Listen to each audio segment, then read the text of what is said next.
It's a great day to celebrate the passing of the police bill. We've been talking about this for weeks, or do I say months? And the Nigerian Senate, of course, has been looking at, we know what this will mean. There have been arguments as to the implication of what this might mean in terms of being able to guarantee security. And if the governors or the commissioners of police would have any excuse, the argument has been that the states have gotten a higher FAC allocation, and as such, security should be able to be guaranteed. Let's see if things will become better in terms of being able to guarantee the safety and security and the territorial integrity of Nigerians within each state. You're welcome to Breakfast Central. For the next 3 hours, we're taking you on a journey around the country. My name is Olive Emodi, and of course, we're here with Benga Abroa. Hello, Benga. Thank you very much, Olive. It's a very historic day in Nigeria. My question to you is, are you Delta PD, LA PD, and also Zamfara PD, you know, Akwa Ibom PD? But I mean, on a serious note, this is what Nigerians have been yearning for, and let's hope it would change the trajectory of insecurity in Nigeria. We're not here alone. We have a familiar face, a great gentleman that is sitting on very sacred seat this morning. His name is Chiwetel Onyema. Chiwetel, great to see you this morning. You are the speaker of the Breakfast Central this morning. I see you have the bell. I might just have to probably shift it to Olive eventually. But can I shake thank it? Okay. I'll move it there. Because before now, leadership has been contested, but now that Joe is not here, I think we are good. We're great. It always feels good to be here, of course, on Breakfast Central. Of course, you've made the right choice to start your day with us, and we'll definitely not disappoint you because we're going to have a great time on the show. We're going to have conversations that you should be interested in, especially if you are a Nigerian. My name is Chiwetel Onyema. Welcome to Breakfast Central. All right, welcome, Chiwetel. It's great to have you. Joe is temporarily unavailable, but we'll be back before you know it. Did you send him to go and buy Okpa? No, actually, I sent him to go and price some choice cars for me. Look at that. Because petrol is so expensive. Brent crude is now $77 a barrel. Why are we still paying so much for it? Well, there might be hope in there because, I mean, Trump has said that Strait of Hormuz will be open soon. So. I mean, Strait of Hormuz is open.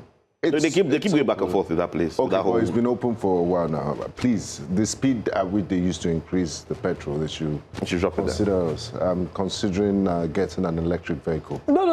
Electric vehicle was on the plan. You're considering getting a horse. You said to me that at this point you think that you want to go on, you want to move on a course. I've been blessed. Blessed with what? By God. God said the days of horses were in biblical times. I should ride what people are riding now, electric car. Okay. Anyway, when you decide to, if you change your mind... If I pass you on the road and you want me to give you a lift, I will shock you. With what? With your horse? By not carrying you in my electric car. I beg you. First of all, go and find electricity to charge the electric car. That's true. About that. Damn, that's massive. When did you start? Benga, behave yourself. Okay. Let's get into the conversation at hand. Yesterday, when we closed out the show, we did say to you that we're going to start the show with a very interesting video. This is the Consul General of Nigeria to South Africa, gingering Nigerian residents, Nigerian citizens rather, in South Africa and telling them to thank President Bola Ahmed Tinubu. It's a bit of a lengthy video. Take a look at it and we'll come back and share our thoughts. I was introduced as your Consul General. I was introduced as a mother. But this moment, I want you to look at me as a mother because nobody doubts the care of a mother. If you're hurting, we are all hurting. And I think that's what you've gained today, confirmation of that fact. Because when you're far away, you may be wondering. You want a date, you will get a date. But please be patient, my people. Remember, anything you do that's negative or scuttles this, the people that suffer are the same people we're all fighting for. So you must remember that and be cautious. Right now, all I can say is we're so sorry. We regret this situation. We hear you, we see you. But be patient. Like I said earlier, my heart is at rest because your two community leaders here have said in clear terms that today is a day of appeal. I want to hear everyone say a day of appeal. A day of appeal. A day of appeal. A day of appeal. I want to hear you say, thank you, Mr. President. Thank you, Mr. President. We see the good thing you're doing. We see the good thing you are doing. And we are just pleading to fast track it. And we're just pleading to fast track it. Now that is a valid message. He is a father, we're all his children.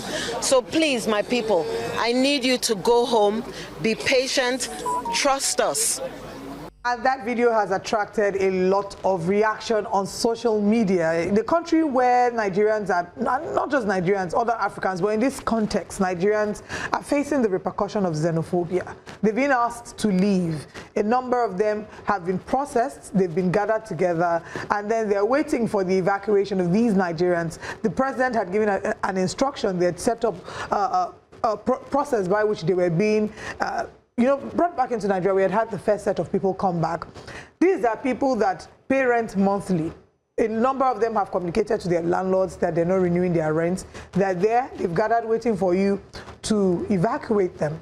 And you are telling them, repeat after me, thank you, Mr. President. Are we doing call and response? Is that a primary school?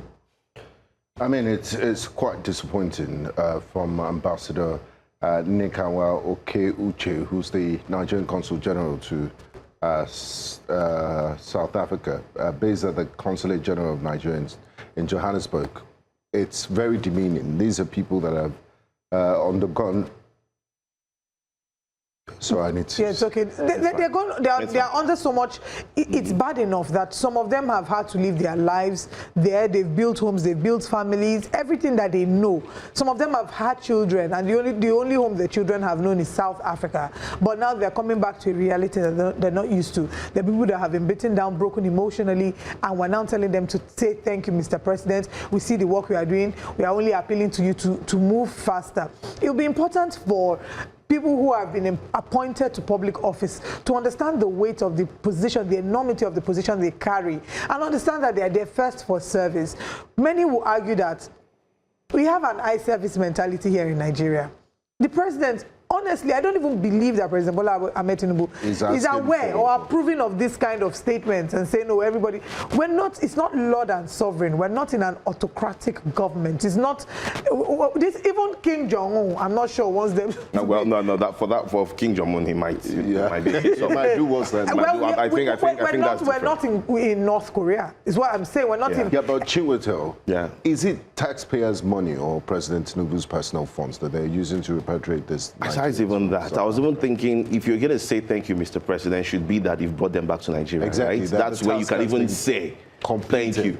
You've only done one batch of 1,000. One batch. These people had to literally protest, make noise, and then you come to tell them to thank the president for what exactly? And these are the issues, because when you vote, political leaders politicians need to understand that you are there to serve. And that's why when I see projects even in Nigeria where someone creates like a borehole, constructs a road, and you put your face there, I'm wondering, what is your this? face, your name. Your face, your name as what exactly? You are there to serve the people. Do that and go. You're not doing them a favor. They voted for you.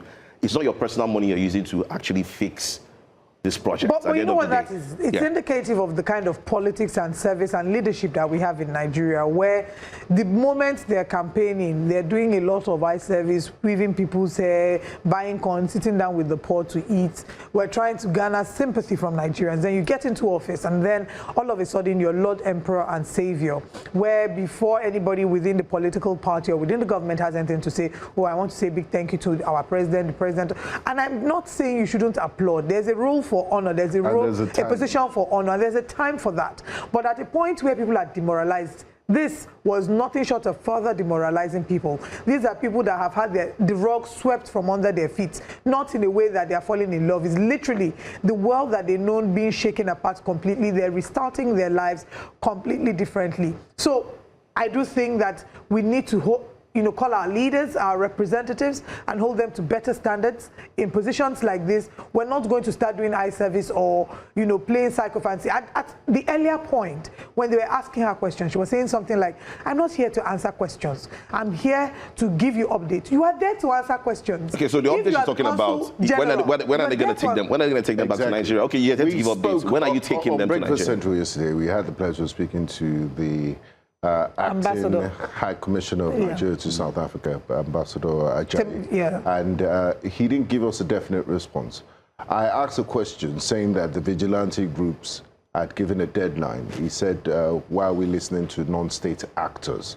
That they have been speaking high-level discussions with the South African government, and they've assured them that no harm will be done to Nigerians. Where were they when harm was done to those Nigerians that are seeking refuge, when their businesses were destroyed? And is that a guarantee? I mean, it's one thing for government to say something. The reality is different. You think the Nigerians that are still in South Africa would believe the word of their government. As their government, we've seen members of the South African police services just stand by, idly by, when these people harass, molest, and destroy businesses of foreigners in their country. So I don't think that is assuring enough. And you know they had missed out on so many deadlines. I believe there was a June 19 deadline for repatriation and all of that. And I really don't know what is such a huge logistical challenge. Even Elon Musk that is doing SpaceX, I don't think it takes this much time to execute. I know what's even funny, when that video was posted on social media, if you go there, you will see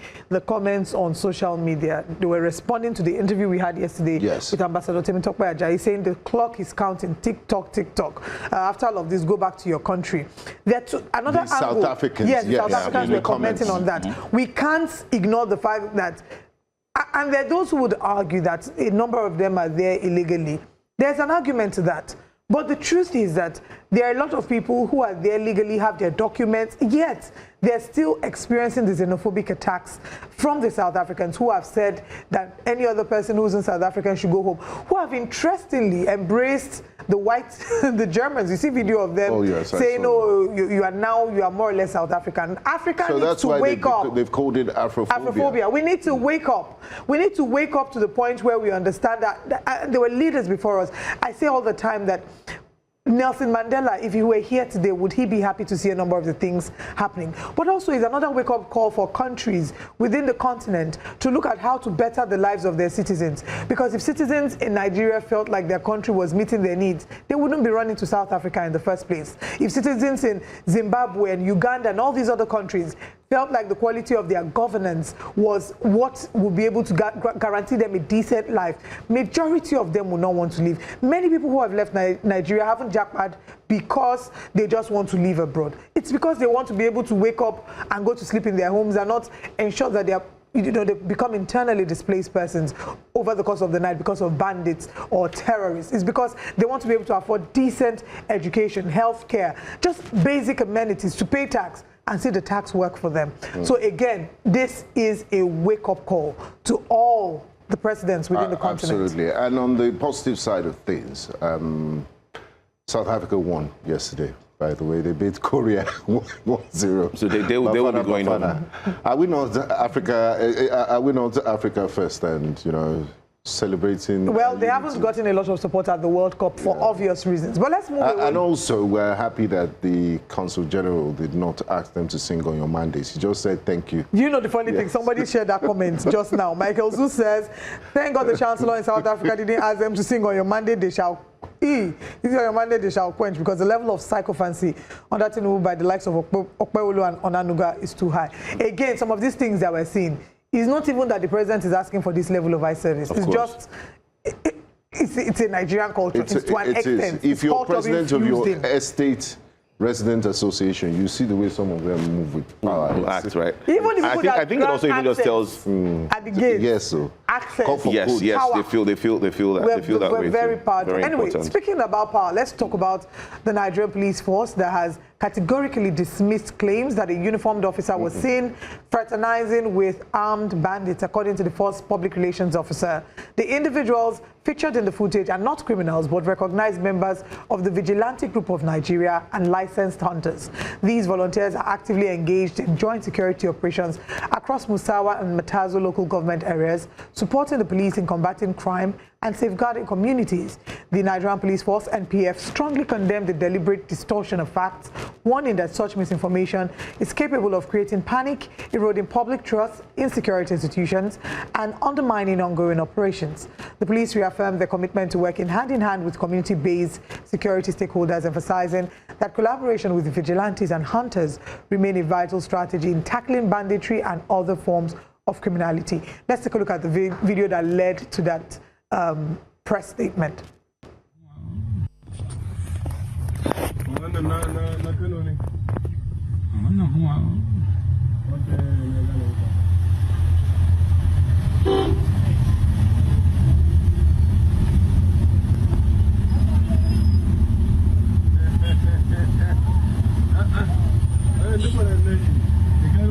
Kai me yasa kake haka ne Aminu? Kai wani ma me yasa kake haka ne Aminu?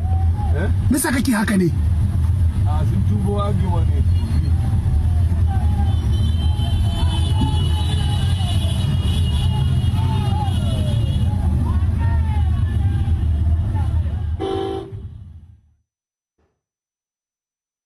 All right, that is the video there, and of course someone had made the video, and this video had generated reactions on social media. There were those who accused the police of allowing these armed men to move freely without accosting them or stopping them, or even greeting them whilst they were moving. And there had been different interpretations of their video.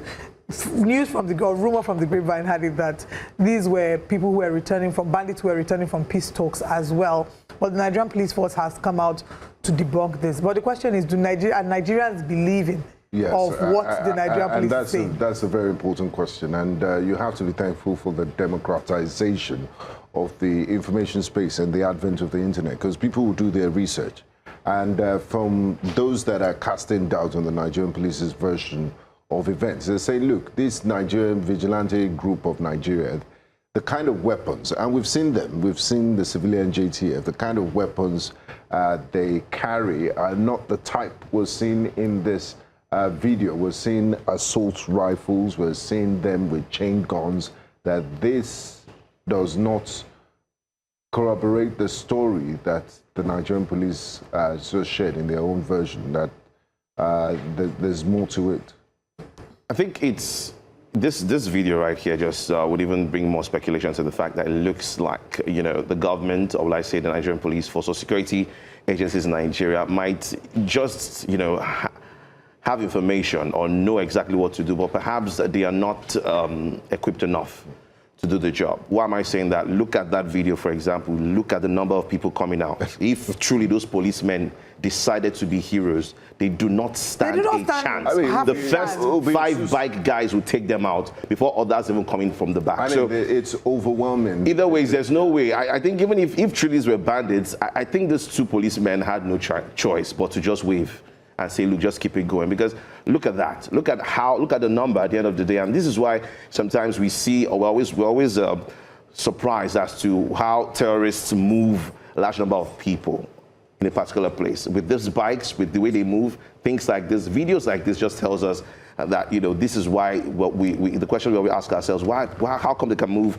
such a large number of people, you know, into the bush so easily? I think a video like this just explains a little bit more as to why this kind of things can happen. That's if truly they are bandits. Well, at least for now, we're going to go with the official explanation that the police has given, that these are not bandits, that of course that, you know, they recognize them, they're all collaborating together, which is where the conversation about state police comes in. But we'll go to the conversation about state police next. But first, let's see what Nigerians are saying about this on X. Do they believe or do they not believe? But just to mention, whilst we're taking that you can head to YouTube.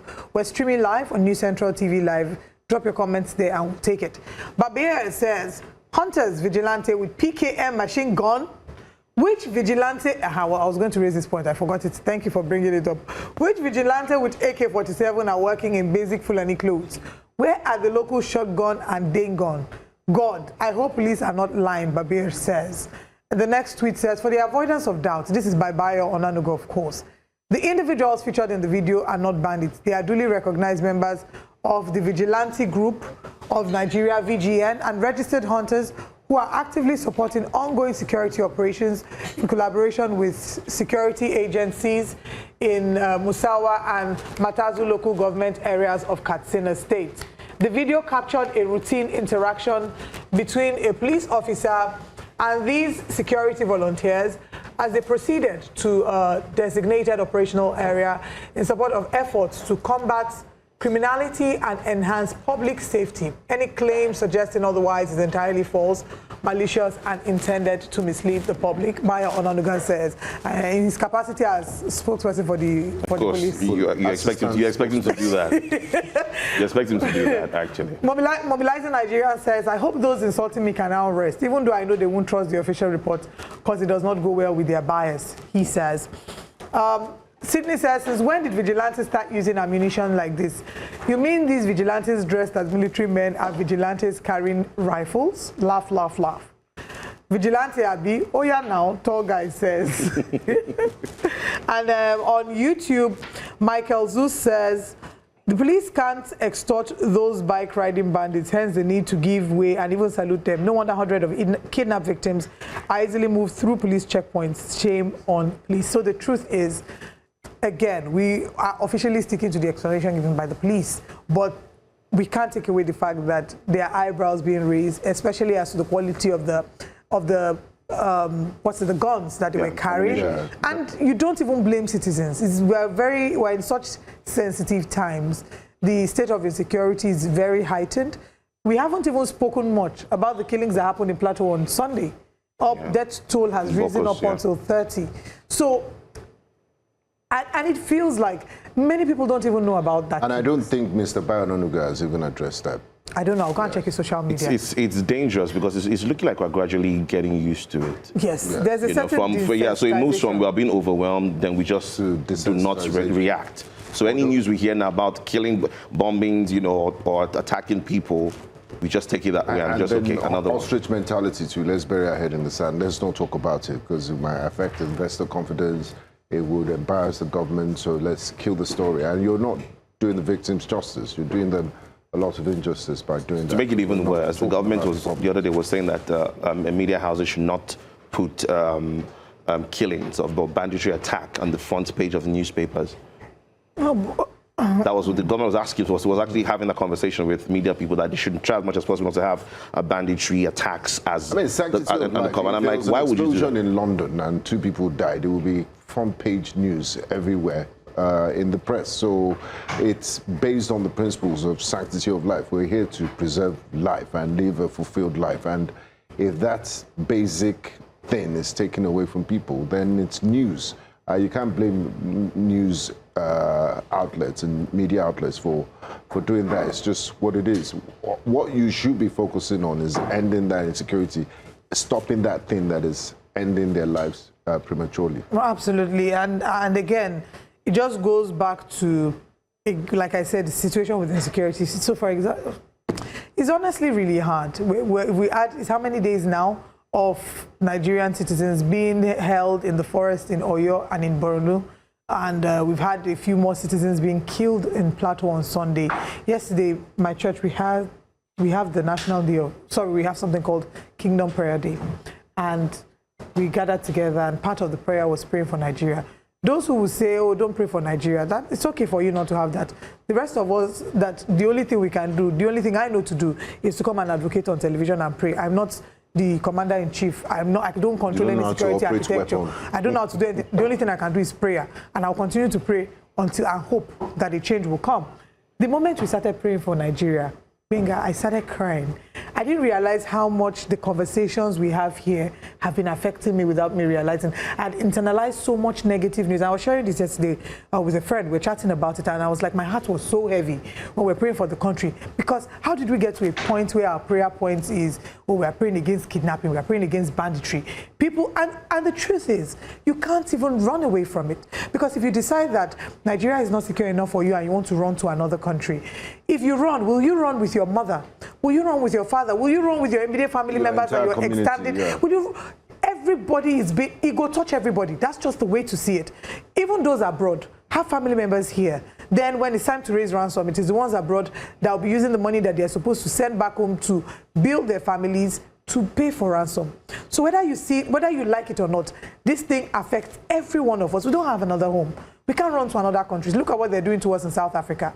Where do you want to run to that you be a first-class citizen, where you would know that no member of your family or your loved one is being touched by it? It's really sad. I mean, News Central released, bandit kingpins of Katsina, and then the latest one by Rukia. It was really eye-opening. I would implore you all to go watch it so that you understand the depth and the, how knee-deep we're into this issue of insecurity, especially in Katsina, where you have bandit kingpins negotiating and, challenging state authority, openly saying, we're responsible for the death of X amount of people, kidnapping, and trying to justify their positions. And they leave open in communities, and, it seems the government is overwhelmed, or maybe they're trying different methods. No, they're on top of it, because that's what we heard the governor of Katsina State the other day saying, they should lay down their arms, the government will provide housing and all of this, And that sounded like amnesty. They are brothers and sisters, almost incentivizing terrorism. I think there are a lot of Nigerians who, of course, believe in prayers, right, for the country. But I think aside the prayers, there's something that we must do as citizens. I'm just hoping you watching out there right now, you've gotten your PVC, because during the next election, you actually can change something. We're talking about just 6 months away. So if you haven't got your PVC, I don't know if you still... 10th of July. 10th of July, right? Yeah. You can still do that. Ensure that you do that, right? Prayer is good, but you also need to put in the work to try and change your destiny. Sorry? Scripture says faith without work. Exactly. So get to work at the end of the day. After you've done your prayers, get your PVC, and in January, ensure that you participate and try as much as possible to change the destiny of Nigeria. All right, still speaking about insecurity in Nigeria, one of the excuses we often hear is, it's everybody, once they hear of any attack, they push it straight to the feet of the president, which is, totally understandable because he undertook that task. But it would seem now that governors and, the state can now be held responsible for their own security, because in a groundbreaking move aimed at reshaping Nigeria's security architecture, the Nigerian Senate has finally passed the long-debated State Police Bill, amending the Constitution to allow each state to establish its own police force. This reform is designed to decentralize security, giving governors the authority to appoint commissioners of police for the states, subject to confirmation by their houses of assembly. The bill introduces a dual policing system, that is the federal and state, aimed at tackling insecurity more effectively, from banditry and kidnapping to insurgency and communal violence. Lawmakers say this is a pivotal step towards strengthening intelligence gathering and ensuring quicker responses to local threats. For the bill to take full effect, it must still secure approval from at least 2/3 of states' houses of assembly before being transmitted for presidential assent. Nigerians are watching closely, hopeful that this bold step will finally bring lasting solutions to the country's worsening insecurity challenges. I don't see the bill not meeting the 2/3 majority from the state houses of assembly. Neither do I see the bill not getting the assent by the president.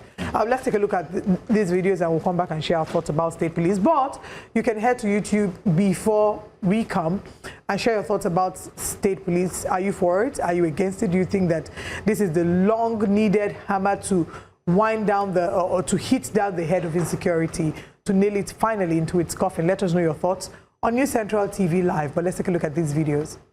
The principal objective of the bill, Mr. President and distinguished colleagues, is to establish a constitutional framework for the creation and operation of state police services, while retaining a strong federal police service and maintaining national standards, accountability, and oversight. Specifically, the bill seeks to, 1, retain a federal police service for federal policing responsibilities. 2, establish state police services for states that choose to create them. 3, provide constitutional safeguards against abuse and political manipulation. 4, create independent state police service commissions. 5, establish national minimum policing standards. 6. Their painstaking scrutiny of the bill to arrive at this. I also want to thank you for your patriotism and your patience in sitting down to consider this bill even after 5 p.m. since we started by 11 o'clock in the morning. I thank the general public for their contributions during the public hearing, and of course I thank Mr. President for his continuous love for security and his efforts to ensure that we revamp the entire security architecture in the country. I believe that with this bill, the welfare of the police force will be enhanced and then much more efficient operations will be carried out. And I pray also that Nigerians will be safer with this bill, and the banditry and the terrorism we are witnessing will not only be minimized, will be totally reduced to the barest minimum. I am of the opinion that Nigeria shall conquer terrorism and banditry. Benga, he's of the opinion that Nigeria shall conquer terrorism. I mean, that's the only hope we can have, but it's one thing to make grand statements. It's another thing to really work towards ending terrorism and the reality, changing the reality on ground. But I guess, I mean, it's a foregone conclusion, like you said. You don't see the state's houses of assemblies not passing this, and this president not giving his assent to the bill. And many Nigerians are wondering that, did we think this through thoroughly? I know you haven't really been pro-state. Yeah, and I have my own reservations, because I mean, the way things are, the current order of things, the regular police, you haven't, we've been shouting reforms, we've been shouting they need improved welfare packages. You haven't done that, and then you go ahead to create a new entity.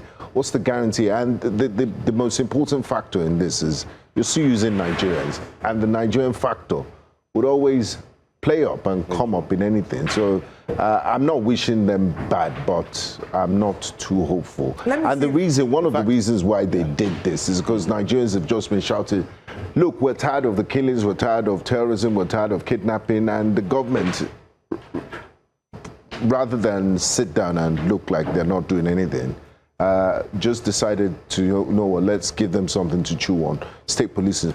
I disagree with you, but let me hear Chiwetel's thoughts. I'm kind of close to agreeing with what Benga has said, and that's because right now with the creation of state police, you're putting security majorly in the hands of governors now. Like the title Chief Security Officer of the states, they would actually now begin to act like they should.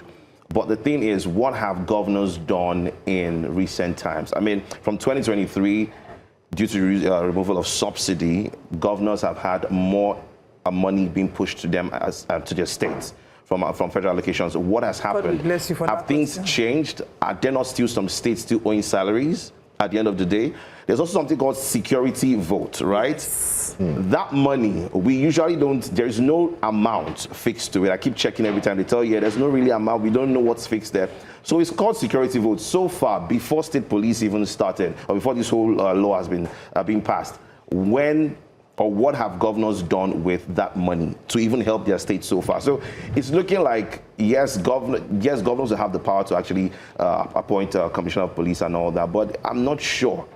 I'm not confident enough to say that this will be effective in battling or tackling insecurity. Because at the end of the day, it's still down to platforms, weapons. So I completely understand both your sentiments. And yes, a lot has been done. Before now, when we had the issues with attacks in the Northeast, in several states within the Northeast, and we had security experts join us on the show, a huge question they would ask is, what have the governors done?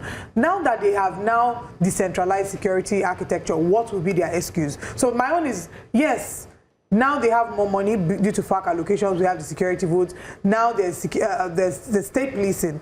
So what will be the excuse? As a governor, will you come and say, well, I don't have command and control? What will be the excuse is what we're going to see from here. But keep your thoughts coming regarding state police. We're going to delve into that properly this morning. Let's share with you what the top stories we're looking at this morning are on Breakfast Central. This morning on Breakfast Central, Senate passes bill to establish state police across Nigeria. We'll also be evaluating the high cost of living, forcing workers into makeshift homes. I'll also bring Matras into the studio. NDLA uncovers another meth lab, and they arrested 4 in Oyo Forest. We're looking at strengthening security efforts. Northern Muslim faith leaders urged to combat misinformation and disinformation. We review the newspaper front pages, and we open the phone lines at that point for you to call in. So stay with us for all these and more.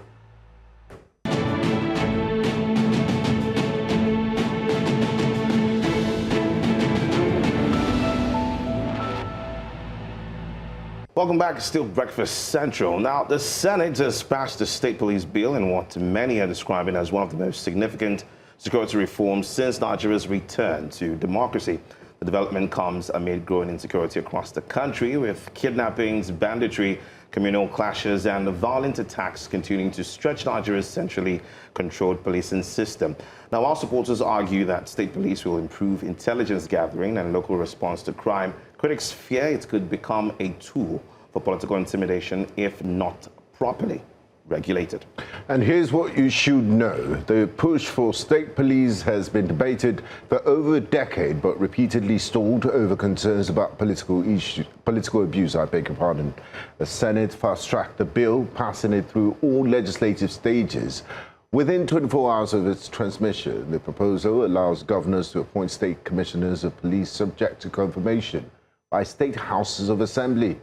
While states would run their own police services, the federal government retains powers to intervene in cases involving national security threats, breakdown of public order, or abuse of power. Well, joining us this morning to discuss this is a security consultant who's joining us live from our studios in Abuja. We have Prince Anthony Samson Amajebe. Thank you very much for joining us this morning. Good morning. My pleasure. It's great to have you. For the longest time now, many Nigerians have argued about the state policing being the ticket that we need to completely nail insecurity's casket away. Is the passage of this bill a game changer, or are we setting our expectations a little too high?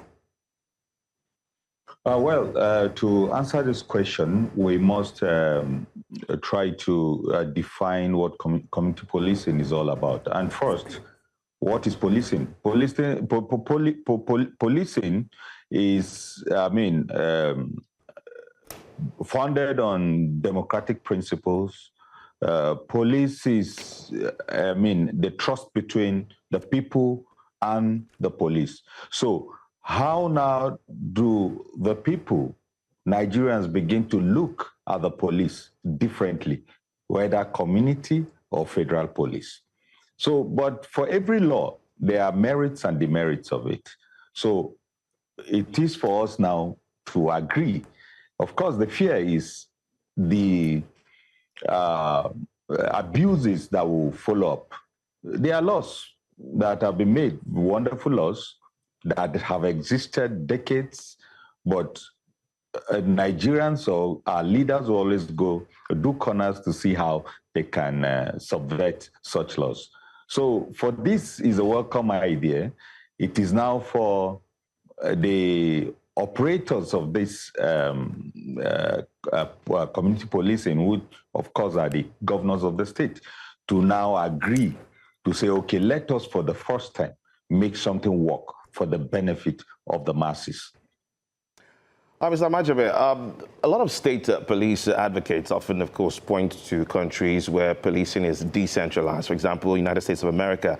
In practical terms, how would state police improve intelligence gathering and crime response compared to the current system that we have? Yes, like the United States that I just talked about. Once you get into a community, the sheriffs, as they have been called, they know any visitor coming in. Why? Because there is this communal system of living whereby once a visitor comes in, they know. And then the heads of communities, like we have district heads and all, they know every other person within their district. They know those that are troubleshooters. They know those that can at least invite other criminals into the community to commit all manners of menace. So for us to look at the conception is okay. But for us to look at the runnings of this law, how would it benefit the average Nigerian, is now to begin to look at how the governors will now appoint commissioners of police, of course, to be ratified by the State House of Assembly. Who are the lords over the State House of Assembly? The State House of Assembly are subservient to the governors of the state. So now bringing in the commissioner. Of course, maybe the commissioner might be an indigene of the state. So he knows the nook and crannies of that state. He knows the community leaders to hold responsible. He knows how to sit with them to appeal to their conscience on how to curb crimes. But again, how now do we look at the funding of this, community police? Because a lot of states cannot really pay even the minimum wage. So when it comes to that, how many can they recruit? Out of the 36 states and FCT, I can only name like 4 or 5 states that can actually, kickstart this program effectively and then pay the required salaries and then equipment and training. So those are very key, not just, dissolving or picking from the federal police to set up the initial foundation and then now begin to do recruitment from various districts. Now, Prince, looking at the current state of the Nigerian police, it's fraught with poor funding, inadequate equipment, weak intelligence, and also indiscipline amongst its members. Can state policing really replace all the structural problems we have in the current policing, and where are they going to recruit their members from? Well, we only hope it will minimize the problem that have been on ground. We already see how state governors collect security votes. What have they been doing with security votes? Lagos, for example, if you go to Lagos and you see policemen, you begin to wonder if those are Nigerian police. When the present Inspector General of Police, Mr. IGP Tunde Dusu, when he was in Lagos, you could see why and how effective he was as Commissioner of Police and in charge of the IRS or so. Why? Because there was enough funding for him. There was cooperation between the governor, the then governor, and the then Commissioner of Police. So how now do we begin to track funding to the police? You see, for every opportunity that will come, especially security, it seems to be a conduit where monies are being siphoned from the treasury. So we'll now begin to look at maybe a substructure on monitoring funds allocated to state policing. And the governors, of course, will need to be up to their game and very cooperative with district heads and the Commissioner of Police, then the federal. Now the excuses of having not having the command and control for quick responses, I think that should be a problem of the past, because you have the Commissioner of Police with you, which of course the first line of charge is the police in terms of internal security. So we have to now come together. The governors will now have to come together with all, of course, with the cooperation of other agencies, because the level of crime in some states is beyond what the police can handle. Of course, you talked about recruitment. How do they do the recruitment? Yes. Recruitment will be done. Once you go and hand over recruitment to the district heads, it's easier for them to guarantee or to shortlist those that they know of. But we're looking at we're looking at a statewide police services, not districts. So how do you recruit the numbers that will be adequate enough for a state? Okay, you are talking about recruitment. Recruitment, of course, comes with funding. You don't just recruit people and then you are unable to pay them the salaries or train them adequately. That is why I'm still saying that there are states that cannot actually kickstart this program. Do you have an example of such states? Would you like to share? Of course, you and I know that there are states that are unable to even pay the minimum wage. For me to now begin to mention those states, you as a journalist know actually the states that are unable to pay those, the minimum wage. Okay, let's talk about some of the concerns you have regarding this, and it's not just you. The many Nigerians who have expressed those concerns. Yes, right now, if this is assented to by two-thirds majority of the House and assented to by the President, they can't have any excuse to say, oh, we don't have command and control again. But we're counting down to the elections. There are those who have expressed fears that the governors might then be able to manipulate the state police in their favor at the polls. What are some of the concerns you have about the applicability of these laws and the challenges that we might have to face in implementing them? Of course, those fears have been there. Like we have the state electoral, the state electoral commission, where governors hijack, and then they decide who becomes local government chairman and all of that. So those fears are germane. Those fears are very, very, I would say it's right for people to entertain those fears. The governors in Nigeria are emperors. They run the affairs of the state as if it's a personal entity. So we have to look at it carefully, that the governors, like I keep saying, the buck stops on their table. It is in their purview to choose who the commissioner is, who they can work with. The commissioner have to cooperate with them. Then witch hunting political opponents, of course, those attributes will definitely show their ugly heads. There's nothing we can do about that. But it is now to look at how the federal, which of course I know that the State House of Assembly, then the federal, the Senate will have control over the activities of these commissioners. So once there's abuses, I think there must be check and balances, and they will know how to bring those things to fall. Mr. Majabe, when we look at of course, the new state police bill, one thing has been made clear that yes, of course, the governors will have the power to pick their commissioner of police, but then again, the federal government will still be involved at some point across board. My fear is that there might be a judicial jurisdiction issue between federal police and state police. That's my fear. What's your take on that? Definitely, like you brought up the issue of the American policing system, which of course is a template for what we are about to practice here. Of course, there is issues of jurisdiction whereby the commissioner of police from another state, maybe a neighboring state, cannot just come in to make arrest without informing his host commissioner or his colleague.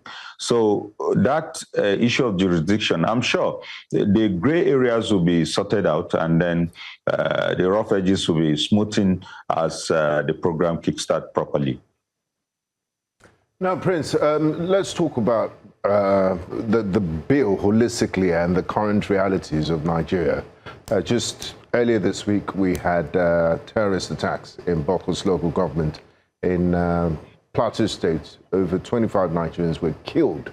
And many have been wondering if this state policing bill has been truly rushed, because I can't remember when Nigerians, ordinary Nigerians, were in a public hearing to give their contributions to this. And it seems the authorities just are in a hurry to show Nigerians that they're working. So therefore, you can have your state policing. Do you think that sort of attack and killings would have happened if there was state policing? And would it reduce incidents like this to the barest minimum? To answer that question, the attack in Bokos in Plateau State, that is rather unfortunate. The attacks have been on incessantly, like having to, from Bokos, there was in Mango at one point, then Briom, and then some other parts of hinterlands in Plateau State. So how would the community policing avert such attacks? We all know that the level of attack, the sophistication is beyond what the police can handle. These guys come in with heavy machineries.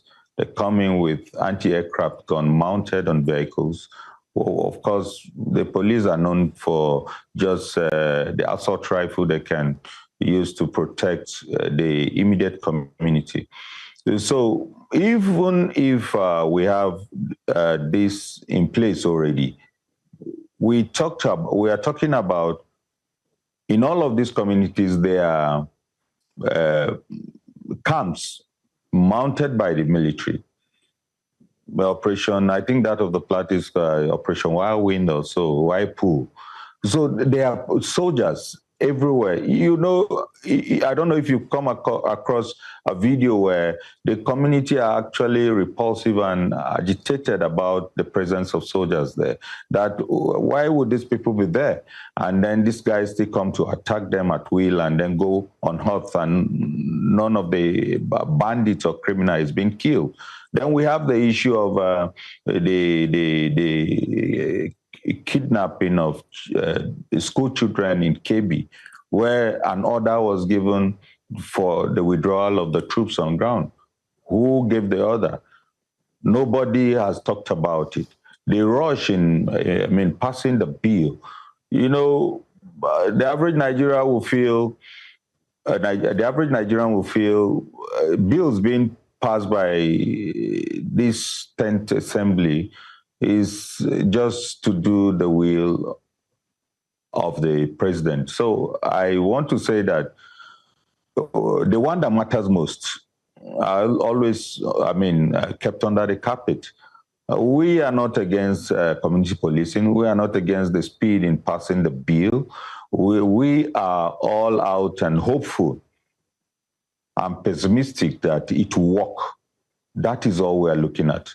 Okay. So the attacks wouldn't stop until there is total cooperation from the community itself, because intelligence gathering is key in terms of fighting crime. So if you like America, for instance, which of course have been the template in which we are going to build structures and superstructure of this community policing, your neighbor will always call the police once there's suspicious movement. And here we have inside, we have moles within the community that communicate with these criminals. We've seen arrests being made that indigents of communities or states are involved in sharing information with these bandits. So until the people agree that we are the first security operatives of our community, and then pass, relevant and very important information to the police, there's just nothing any security agency can do. I may want to push back on that a little, because the reason we've seen in many situations where the citizens, and that is not to excuse citizens liaising, quote unquote, and for want of a better word, associating with terrorists, but some of them have lost trust in the ability of law enforcement to protect them, of our security agencies to protect them. We've heard of states where citizens have to pay a sum to the terrorists and the bandits so that they're not being attacked. We see the reality of that every day, with people being kidnapped, monies that we're gathering. Instead of you to use it to better the quality of your life, you're paying it as ransom for your sibling or a member of your family to be able to be reunited with the family. But I want us to talk about another aspect. Section 25 of the bill does provide for the state police, for local informal security outfits like Amotekun and Ebubagu, not to be immediately transformed into state police. Let's talk about the interrelationship between state policing and this local informal security outfits. How do you see that interplay working out? Is there a possibility for an alignment in some sense? Or rivalry? Okay. You see that connection between the local, I say vigilante or the regional security outfit You know, naturally, if not for ego tripping, they should just collapse seamlessly without any issue. But again, the process of recruiting those regional security outfits was a proper profiling done. Criminals have been integrated into it. At a point, the Nigerian police had to weed out people that were recruited into the system because they have affiliation to some criminal links and all of that. So we have to do more of background checks and profiling. But again, you know that countries like South Africa, you have a viable private security where individuals, companies, entities go to this private security for protection. When people pay ransom or pay taxes to militants, it is the failure of the structure, security architecture. People now begin to feel, okay, if these state actors cannot help us, why don't we just, for the sake of protecting ourselves and family, let us cooperate with these guys, give them money. If you see how freely these guys run into communities, overrun some camps, and then go unhurt, you begin to ask questions. So in fairness to these communities that cooperate or pay taxes or ransom to these criminal elements, you know, it is beyond them. If the state actors are actually up to their game, why would they want to cooperate with these criminals? You see a lot of ungoverned spaces. I had a stint in Niger. Niger is 76,000 square kilometers. That is almost 26 times the size of Lagos. And you travel long distance for hours. And then you now begin to wonder, you won't see a single police post, you won't see military presence and all of that. So these guys have melted into the communities. They dine with them, they eat with them. They are not spirits. I had something to do in Maiduguri at one point, and they'll point to you that this woman that just passed, her son is one of the Boko Haram commander, or the daughter is married to one of the Boko Haram commanders. They know these people, they know them. But for fear of being killed, when you divulge information to the security agencies, and at times they say when they take such information, these people come straight to their houses. So where is the leakage coming from? So it's the issue of trust. That is why my introduction is, policing is built on democratic principles and basically on a strong foundation of trust between the people and the police.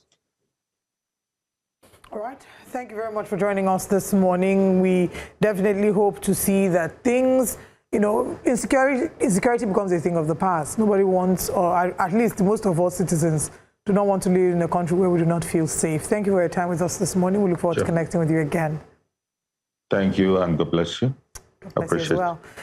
The Joint National Association of Persons with Disabilities has called on the federal government to grant immediate employment to all qualified persons with disabilities who applied for positions within the federal civil service. This demand follows a peaceful protest in Abuja, where the association highlighted that out of over 1,000 qualified applicants with disabilities, not a single individual was shortlisted for the next stage of the recruitment process. The spokesperson for the association, Kenneth Echiiche, says they are demanding a practical, transparent, and immediate solution to the ongoing exclusion of people with disabilities from public service.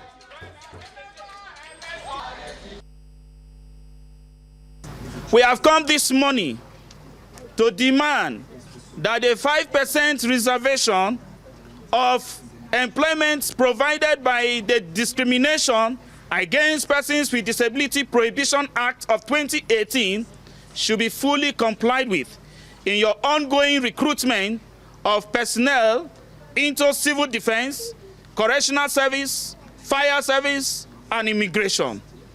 out of the people that applied, they should collect our CVs right now and consider us for automatic employment. Yes. On what basis? On the basis that, one, we have applied, we wrote, and they deliberately excluded us from this final stage, which is the screening and physical verification. It is a process that is ongoing. We've heard your grievances, but to reassure you that the process is not going to exclude people with disability if you have the ability to fit into the position for which you have applied. Let's share with you what's coming up next on Breakfast Central this morning. Coming up next, we still will be looking at Senate passing the bill to establish state police across Nigeria. We had that conversation and we're going even deeper. We also will be heading into Nigeria's housing crisis, looking at the high cost of living, and we're speaking on media literacy, on insecurity. Please stay with us for all these and more.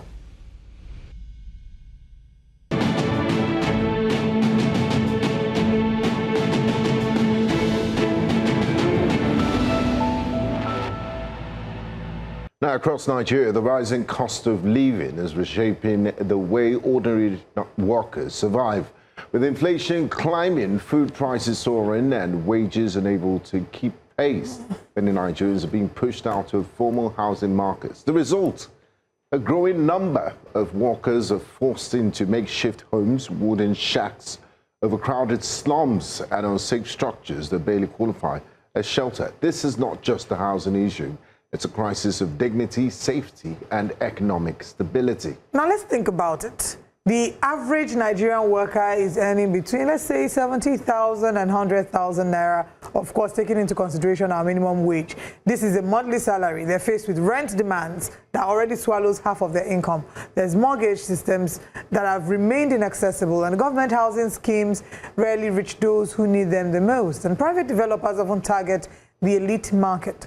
The consequence now is a widening gap between Nigeria's housing supply and the needs of its workforce. This crisis is most visible in cities like Lagos and Abuja, but it's spreading fast across smaller towns, creating a nationwide emergency. Joining us for this discussion are two experts who understand the economics of it all, both from the angles of the developer and one who understands numbers. We have the CEO of Exhale Avenue Group, housing development expert, James Agbaji, and we also have economist Dr. Aliyu Ilyas joining us this morning. Thank you very much, gentlemen, for joining us. Thank you for having us. All right, let's talk about the reality check. Starting with you, Mr. Agbaji.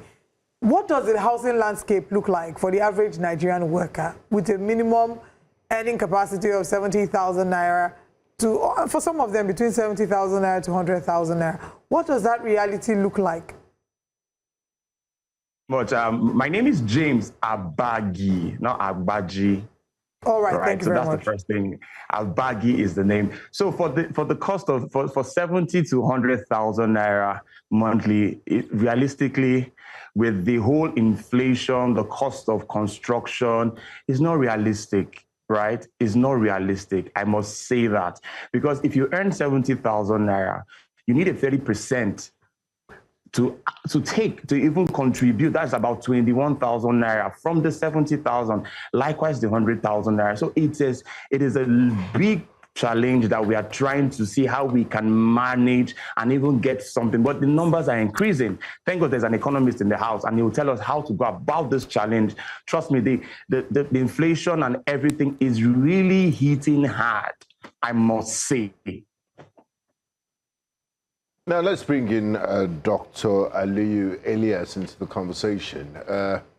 Cost of living has skyrocketed. The price of goods and services has increased exponentially. We know that there's a direct correlation between the inflation and the housing crisis we're seeing. But, I mean, what can ordinary Nigerians do at this point? Okay, I think I'll just come back to you, James. I mean, many Nigerians are looking at people in the housing industry, especially landlords, as being unrealistic. I do understand that they're, okay, I think we have Dr. Ilyas back.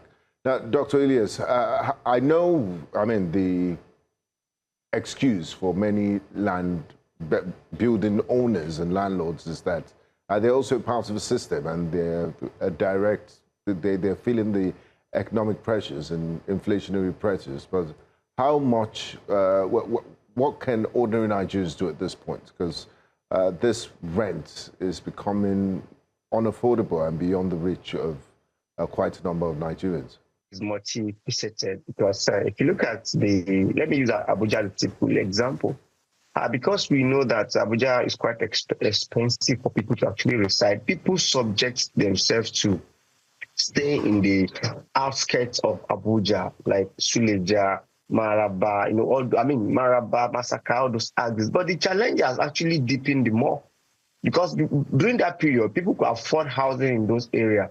And you know that transport is actually what they can actually manage. But the problem now is that even the transport is now a problem now because it's very, very expensive. So when we talk about housing, I think housing is a major problem that we must look at. If you look at the Nigerian budget for housing and urban development, it's 105 billion naira. And if you ask one of those ministers who said they need about 5.5 trillion to actually meet up yearly budget to actually meet up the deficit of about 20 million deficit that we actually need in housing. So if you look at that, simply means that we are doing like 2% of 100%, and that's a serious problem. So for an average Nigerian, most people result in sleeping in some uncompleted buildings. Most people find a way to actually be an overcrowding, a slum environment, and which is a serious issue for Nigeria. Now, if you look at the economic aspect of it, it actually reduced people's productivity and it actually increased cost of living. Let me give you a typical example. One of my colleague at office told me that his rent was 400,000. A single man at that, his rent was 400,000. But last week, the landlord called him and said, my tenant, from next year, my rent is now 1 million naira. From 400,000 to 1 million naira. I think they actually increased from 180 to 400, from 400 to 1 million naira. You can see that it's a serious problem that we need to face. And government is actually building maybe renew hope housing and all that, what have you. The question is that how many people can they use that process to solve the problem? The entire plan is about 100,000 and we have deficit of 220 million. There's a serious gap that every hands must be on deck. And we must not only look at the federal government alone, we must also look at subnationals. We must also not look at federal government alone, we must look at private sector coming into it. So a lot of things actually add to the problem. The problem of material. How much is cement, a bags of cement now? You know, how much is the cost of materials? Most of them are actually imported. Then another one is that even for a developer like Mr. James, he needs money to actually build maybe PPP or to build. But the problem now is that if you have to also go to the bank, it's going to pay a high cost of borrowing, which is the interest rate. So it's a lot of issues that government must actually resolve to solve. If not, this will keep dipping and it's continue to affect our economy because the purchasing power is actually not there for citizens to actually embark on. 70 to 100,000, I'm sure you know how many blocks, how many cement that can actually be. My next question is to you, James. When we normally ask questions as regards why we have the high cost of housing in cities like Lagos and Abuja, you hear things like, oh, the cost of the land, is a lot. And even hearing from what Dr. Elias just said now, of course, developers like you would want to, of course, make money or make, some level of profit from your business. But then again, I'm just thinking, why are private developers not focusing on low-cost houses? Thank you so much. For us as private developers, now, you already said it, the cost of the land, before we even get the land, I'll give you an example. They'll tell you, you see a 3,000 to 5,000 square meters of land, they are calling billions for you. He just said it.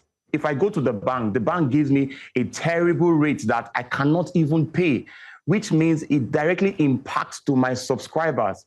Now, the cost of the land is something. Now, if the government can partner with private developers, first, give us the land, right? And let's begin to see how we could do little houses to fit in the budget. Like if you check in many cities, I was privileged to be in China. come of it, the government is contributing to the private sector to ensure that affordability and I don't want to call the common man, everybody has a home. Now, the lands in Abuja are very expensive. And for a private developer, once you manage to acquire such land, you want to make profits and indirectly impact how many persons has that millions or that billions to acquire that land. So the very first factor here is the land factor. Once that is taken care of, every other thing can follow, because that is the direct impact to the subscribers and to everybody that is subscribing to the land. So if the land matter is taken care of, especially in these high cities, because people are flowing in on a daily basis. So what do we do? And that's the shortage of accommodation. So if the land issue first is taken care of by the government knows the developers that are doing well. You can reach out to them. We reach out to, and we have a PPP there. You give us the land and we begin to do something, not just something expensive, something affordable for everybody. The more people live in the suburb, the more pressure they are putting out there. And there are many lands in Abuja city that are yet to be occupied. You go touch about them, they will tell you billions of naira. I don't want to mention more, but this is the very first factor. If that is taken care of, I tell you, it will bring it will reduce the pressure for accommodation, because I say these things with passion. Every day we are out there, people need places to stay. But if the inflow is not commensurate to the outflow, what do you expect them to do? It's a burden. Now, James, I hear you on that. As regards the land, acquisition of land is quite expensive, billions of naira. But how about houses that already exist? Like, for example, given by Dr. Elias, you're moving the rent from 400,000 to 1 million, and we can't see any visible change in that building. How about that? Don't you think perhaps landlords are taking advantage? Undue advantage for no reason? You're increasing your rent, but there's nothing you're spending to fix that particular building or to renovate or anything. So at the end of the day, you acquired this land, or you built this apartment years ago. Yes, things have changed now, but you're not spending on anything. True. Now, everything boils down to a system. Right? The Lagos state has started something that they are trying to control the rentals. Now, in Abuja, what is predominant, that if somebody wants to rent a house, the landlord will tell you, I want to take for 2 years. Come on, who has that kind of money? Now, there must be a system that checkmates all this. So I'm calling the government to create a system. If it's working in Lagos, it can also work in every other part of the city. There must be a system. So there must be a system set in place to ensure that they moderate and they minimize this.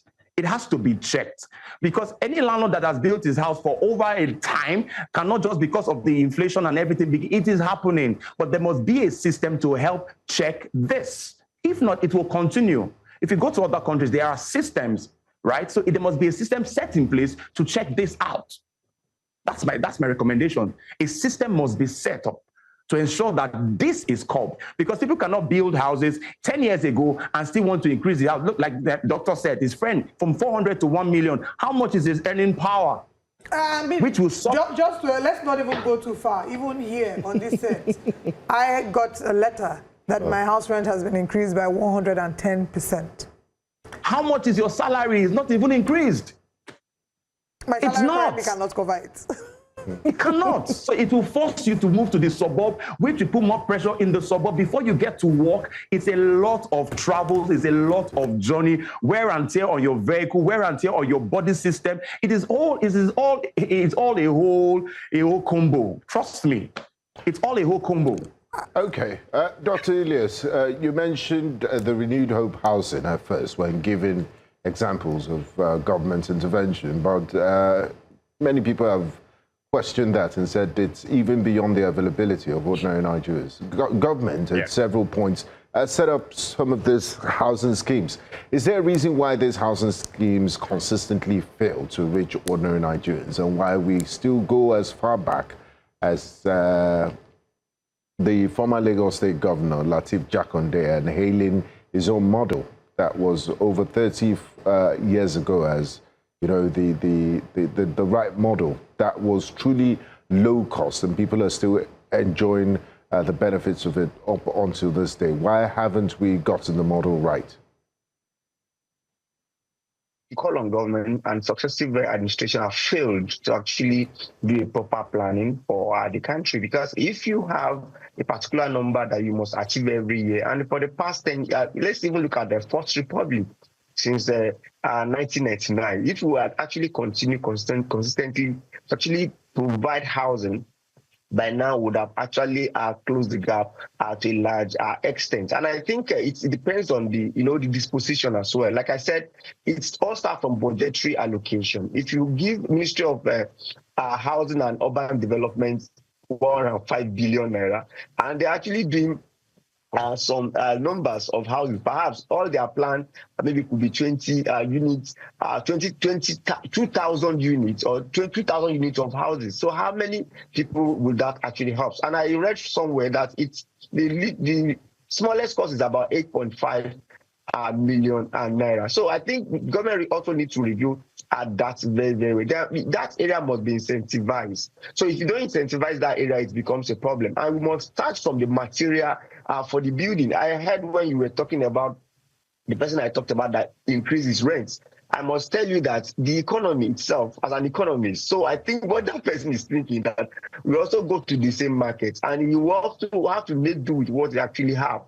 That's why he's thinking the only thing he can actually look back on to make up the economy is to go back to, the house that he has. But imagine if there is surplus. The person would have found it easy to actually say, okay, let me leave your house and go to the next one. But the next one you're actually going, like you rightly said, you have to pay for 2 years, you have to pay for agent fee. Perhaps you are now looking at 3 million.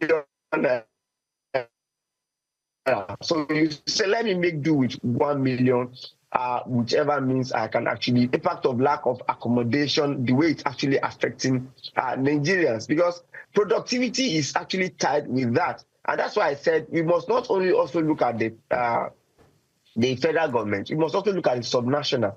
What is their budget, in terms of doing that? For me, I don't see why government should be the one building houses that much for Nigerians. Why not make sure that the material that people are using in building actually comes down? Because when we are even talking about federal government and state government and local government staff, I'm not sure they are more than 20 million. So where will other about 140 million Nigerians actually live? That simply means that we need to actually work on the material affordability to make other Nigerians to come in and build an affordable housing. Another thing is about infrastructure. When there is infrastructure in some areas, people find it easy to go there, no matter how distant it is, to actually start. But there's lack of infrastructure, road, electricity, water. These are the basic needs that make people to come to urban. And with the insecurity that we actually have now, the urbanization is actually becoming much more because there is even pressure in urban settings, and that makes it much more expensive. So I think cost of living is what we must look at. Nigeria must have more purchases. There are other schemes that government can actually come up with that will enable people to afford housing to some extent. I need to even ask, what is a decent increment in terms of rent? And I'll pose the question to the both of you. What should be, you've mentioned the factors to consider in terms of rent increment. We're seeing inflation rates being reflected, the market rates, the fact that there is an increase in demand. But what should be a decent rate? Because if you've lived in a property for 2 years and your rent is increased, I said 110, I was wrong. It's 116.7% increase. What is a decent and a fair rate? Again. Sorry? You have to do the maths again. Yes, I did the math now just to be sure that I wasn't over-quoting. And I realized I was actually under-quoting. So what is a decent rate for tenancy increment? And what would be a fair way to go about the rate increase in rent? You see, the major thing is about demand and supply. So as an economist, we have to go back to demand and supply, because if you look at it very well, the person who built the house will be looking at the rate of interest rate as at today, will be looking at the cost of living as at today, will be looking at the cost of material for building as at today, and you also be looking at the market to actually determine the price. So the major thing, the only thing is that demand and supply, which has to do with surplus. So when there is surplus, when you give me a particular amount for your house and I think I have a better alternative, that will force you to actually reduce. But with the way we are actually going, whereby housing, cost of material, people find it difficult to develop a building except government or government officials or except government intervention. That simply means that this will continue. Even though the government comes and say, yes, like Lagos is doing, I want to put a benchmark to it. If you put a benchmark to it and people still need accommodation, people will still find their way of doing it. So the best thing is for government to actually incentivize that area, let many people come into it, create maybe a rent to own, create a cooperative society that will actually give, that people can actually access loan in group to get it, mortgage, reduce the mortgage price to 1 digit. These are the single digits rather. These are the things we can actually put in place to actually bring the rent down. If not, I doubt if the rents can actually come down. All right, James, I want us to focus on the building materials now. I want to know what the situation is. Since James wants to add to something okay. there. Yes, please go ahead, James. Right, so Doctor just put the icing on the cake. The mortgage, the rent to own, cooperatives, these are all little things that can break the whole circle down. Because if I work for an organization and I'm in a cooperative, I'm entitled to the mortgage. Let the mortgage be a single digit so that it will also reduce the pressure. So if anything is going to happen, I don't like using the word if, as these things are looked into, it will also help reduce the pressure of housing in Nigeria. Because you've worked for an organization, for instance, us working for this new central, we should be entitled to a single mortgage. Let me come to you, thank James. You so much. James, let me ask you, let's focus now on building materials. And I want to know what the situation is right now. Is it a case of we are depending solely on imported materials, or can these materials be sourced locally? Just tell us what the situation is right now as regards acquiring building materials. And must you build brick and mortar houses? What happens to container and other environmental friendly homes? Now, every location has its own designs. Like Doctor have said, the chain of demand and supply. Now, the cost of construction is terrible now. Materials, and because of people wants to make more money, make more profit. Even the building materials want to make more profit. They sell substandard materials. That is why you find after a while houses are collapsing, this is happening, you build and there's a crack. Not until we come to that point that we can locally source our materials and bring it to the standard, people will keep importing materials. I'll give you an example. The MBF board that is used for decking, after you use it one time, twice for your construction work, it is gone. And the cost is that expensive. We are forced now to import materials, I inclusive, import materials just to get the job done.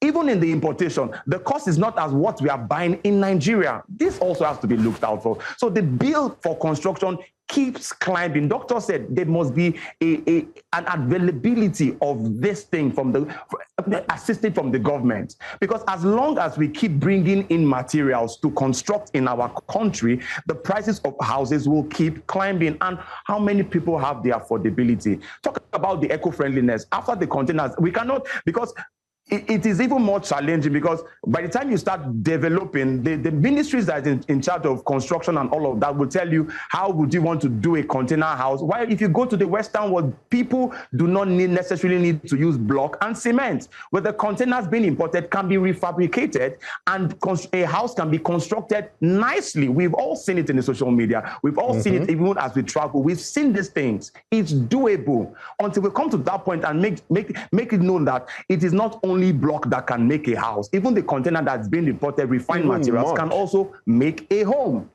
Nicely, there are architects, there are engineers that can use these materials and still reduce. So, if you ask me, it's a whole lot. This issue, if you want to sit on this issue, it's a lot.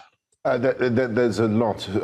We're only just barely scratching the surface. The housing deficit that we have in the country.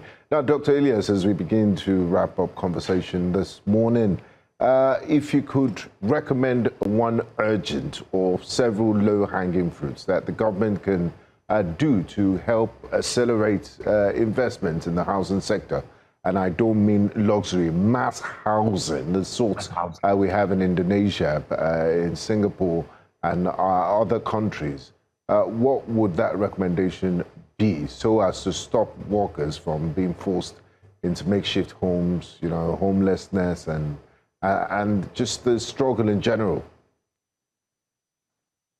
Basically, it's to increase people's purchasing power, and aside from that, is to actually maybe perhaps look into how to bring subsidy into the area of materials for building.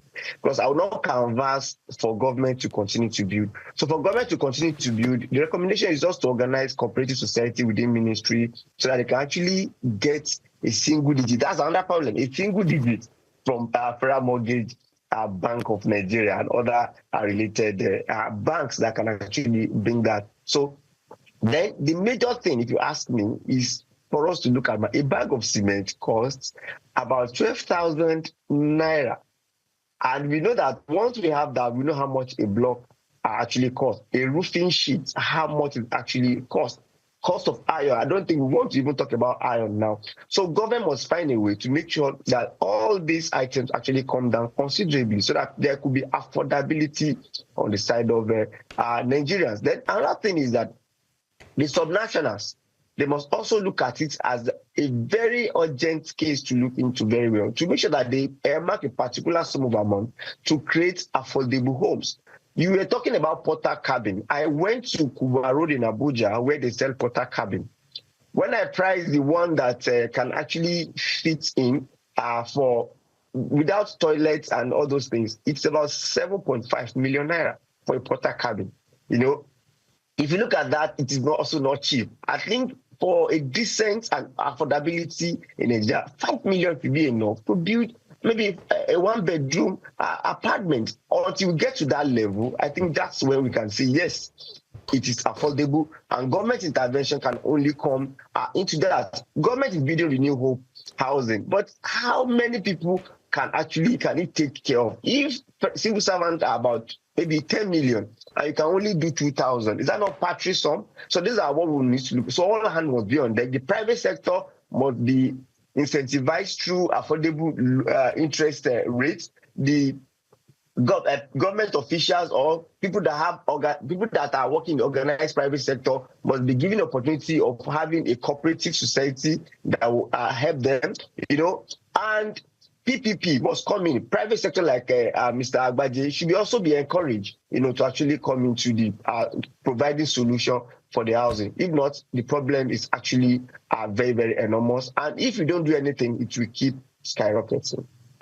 Thank you so much, gentlemen. It's been an absolute pleasure speaking with you, and I hope the authorities are listening and all the stakeholders in the housing ecosystem. It's been quite an engaging conversation, and I really hope that some of my colleagues here in the studio would take to, rather than complaining, take to alternative housing materials like mud houses, Ile Alamo, and also kiosk, wooden and container housing. But the thing about container housing is, if NEPA takes life, is that not going to affect our productivity in your office? Is that not going to affect our productivity? You're in. Thank you so much, gentlemen. Yes. Yes. Thank you so much. To the desires of your hearts. Amen. Thank you, gentlemen. We'll see you in our next conversation. Thank you for your time. Thank you so much. Thank you for having us. Okay, we went into the streets and we spoke with a number of Nigerians regarding the state of housing in Nigeria. And here's what they had to say. It's not funny, it's not easy, I must say, but we are roughing it. We are living by God's grace. It's, we give God all the praise, but it's not funny. That's just the truth. Honestly, it's not funny. The cost of foodstuff, as they said, in quotes, has reduced, but I've not seen any reduction. The reduction in prices of foodstuff, because you go to the market today, you get something, tomorrow it's as if it's going one step forward, 5 steps backward. If you buy something today and maybe you go to the market like tomorrow or next tomorrow, you are not going to buy that thing the exact price you bought it like a day before. So things keep increasing day by day and the prices are not coming down. An average person cannot exist in Nigeria now. The truth of the matter is Nigeria forces you to be what you don't intend being. I'm a pastor. I'm a pastor in a church. If it's not because of God, you will find yourself doing what you preach against on the pulpit. The food prices now has skyrocketed. It's very bad. You have your dream. Nigerian economy chooses another one for you, which you would have to subscribe to.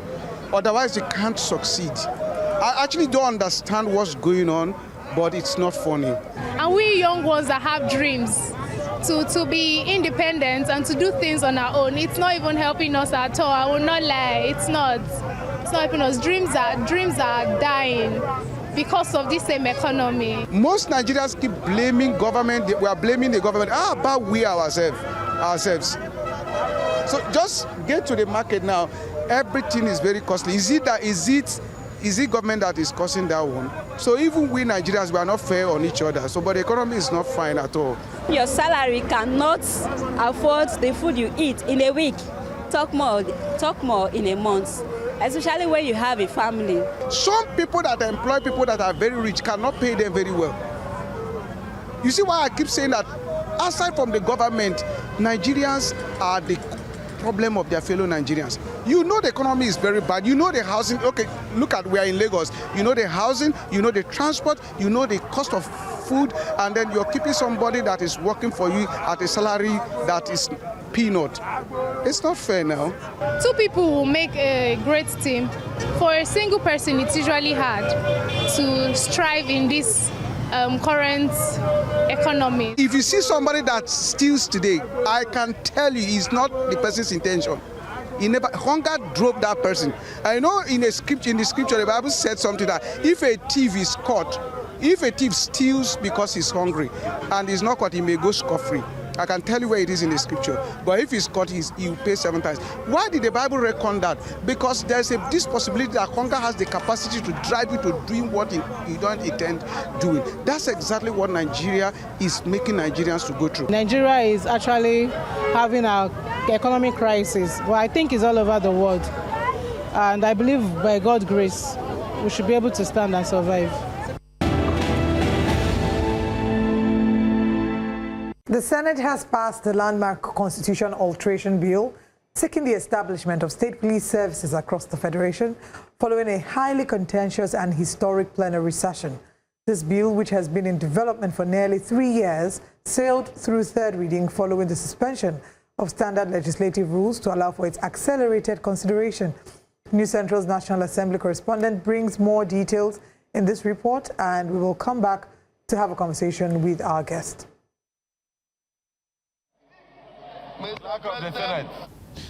It's a defining legislative milestone here at the National Assembly as the Senate officially passed the landmark Constitution Alteration Bill seeking to decentralize Nigeria's policing structure. The high-stakes plenary session kicked off under strict constitutional parameters, requiring an initial headcount to secure 87 lawmakers, which successfully cleared the mandatory 2/3 majority threshold needed for constitutional amendments. However, the path to the bill's passage was paved with intense drama. First, with a closed-door session that lasted over an hour. Upon lawmakers' return to plenary, a sharp procedural disagreement erupted on the floor as Senate President Godswill Akpabio moved a motion to grant floor privileges to visiting state governors to observe the proceedings, a motion that was vehemently rejected by lawmakers in a rowdy voice vote. The motion was, however, reviewed and granted as leader of the Senate, Okpeyemi Bamidele, led the debate on the bill's principles with a motion to allow for speedy passage of the bill. The bill seeks to retain a federal police service for federal policing responsibilities, protect fundamental human rights and civil liberties, and create mechanisms for federal intervention in exceptional circumstances where public safety or national security is threatened. He who pays the piper will also dictate the tune. So what we will have to ensure that we go into the act is that funds that we go to the State Police Commission must be guaranteed by the Constitution and go directly to the Commission. Now, technical difficulties almost stalled the voting process as a sudden malfunction in the chamber's electronic voting system forced the Senate leadership to abruptly abandon the digital framework, opting instead for a manual headcount system to ensure no lawmaker is disenfranchised. One after the other, all 26 clauses of the decentralized security bill sailed through the manual headcount, consistently securing an overwhelming majority that exceeded 80 votes per clause. Bringing the policing nearer to the people will make it much more effective, involving local people who know the terrain. Some of us who originally opposed the creation of the establishment of the state police insisted that some safety nets must be put there to the level that state governors will not just see their political opponents and harm them unnecessarily. While the Senate's third reading and final passage marks a historic victory for advocates of decentralized law enforcement, the legislative journey is far from over. Under Section 9 of the Nigerian Constitution, this amendment must now be transmitted to the subnational legislatures, where it requires the formal ratification of at least 24 state houses of assembly before it can land on the desk of President Bola Tinubu for executive assent. From the National Assembly, Abuja, for News Central, Sagir Ibrahim. A great report there from our correspondent, Sagir Ibrahim. So it's no longer news, it's been passed. And joining us for analysis on this new development that will reshape the security architecture in Nigeria, we're joined by former spokesperson of the Nigerian Army, retired Brigadier General Sani Usman Kukasheka. Very good morning to you, sir, and thanks for joining us for Breakfast Central this morning. Good morning. Now, General, what do you make of the passing of the state police bill? Would it be the silver bullet to end all security problems in Nigeria, and how much impact would it have on the state of insecurity in Nigeria? I think we all saw it coming. Anybody who is abreast of happenings in this country will definitely will not be surprised. It's an idea that has come with time, but just like everything else, there are concerns as regards to this new layer of policing system in the security architecture of this country. And coincidentally, we have had cause to try these issues way back 6 years ago when we were at the National Institute for Policy and Strategic Studies. As a matter of fact, the team for our study, the Senior Executive Course 40, was interrogating internal security framework, community policing in Nigeria, policy options and implementation strategy. We worked assiduously for almost a year, going to 40 ministries, departments, and agencies, 12 states of the Federation, 6 African countries, and 6 other countries, outside the African continent. And we got the very best of the policing systems in the world and made far-reaching recommendation and implementation strategy. The argument, and we had senior police officers among the participants, the students, and of course the directing staff, which are the instructors, one of whom has even become the Inspector General of Police. Most of the police officers opposed the idea at that time, but of course, with renewed with information and all the rest, eventually the policing system has to be, increased with additional layer of state policing in addition to the federal policing and the community policing. But the thing is that if you are talking about it being a silver bullet, I don't think it is true. Why? Because we look at what are the problems on the ground. how did we even reach where we are, that there are yearnings for a state police? Yes, it will bring policing very close to the people, and of course it could be problem solving and the rest of them. But there are growing concern, and rightly so, about likelihood of abuse of this powers of the state police by the state governors. Then secondly, the issue of funding. We have had instances where state government, despite the money they are getting, they are still owing salaries, of their civil servants. Now, what will happen in a situation whereby you cannot pay the police and they are armed? So this is another question. Then, in fact, with the current security architecture, efforts are being made to mitigate the issue of inter-service rivalry. Now, if you have a new layer of policing system, what will be the relationship? Of course, I have heard of safety nets and all the rest. But you see, basically, Nigeria, we have to be realistic about certain things. We all know the truth, but sometimes we don't want it because it's so uncomfortable. The reality on the ground, right now as it is, we do not even have state policing, but I can tell you some people are misusing the security architecture or the coercive agents of the government to emasculate others. So these are the kind of thing. And you will not shy away from that responsibility. So I think the most, now that it has scaled through this far, we are waiting for the state houses of assembly to do their work and the rest of them. I think we have to critically re-examine their bill to ensure that the safety notes that they're talking about are really taken care of. But then most importantly, the federal policing that we have, to what extent have we really reinvigorated it so that it will perform its function? We neglected the policing system in this country over time, and that is why we're in the problem that we are facing now. Had it been that over time, let's look at even within the last 27 years, to what extent have we funded the Nigerian police force? In terms of equipment, in terms of training, in terms of the number. How do you really train the Nigerian police officer to meet up with the crime of the 21st century, given the fact that there are new, innovation technologically and the rest of them? So these are the things. Then, of course, you look at the legal framework. Even the policing system, you have the Ministry for Police Affairs, you have the Police Service Commission, you have the Louis Edit, where the Inspector General Police is, and you have the endowment fund. So then, most importantly, you have the police council, which is also constitutional provision. How many times has it sat?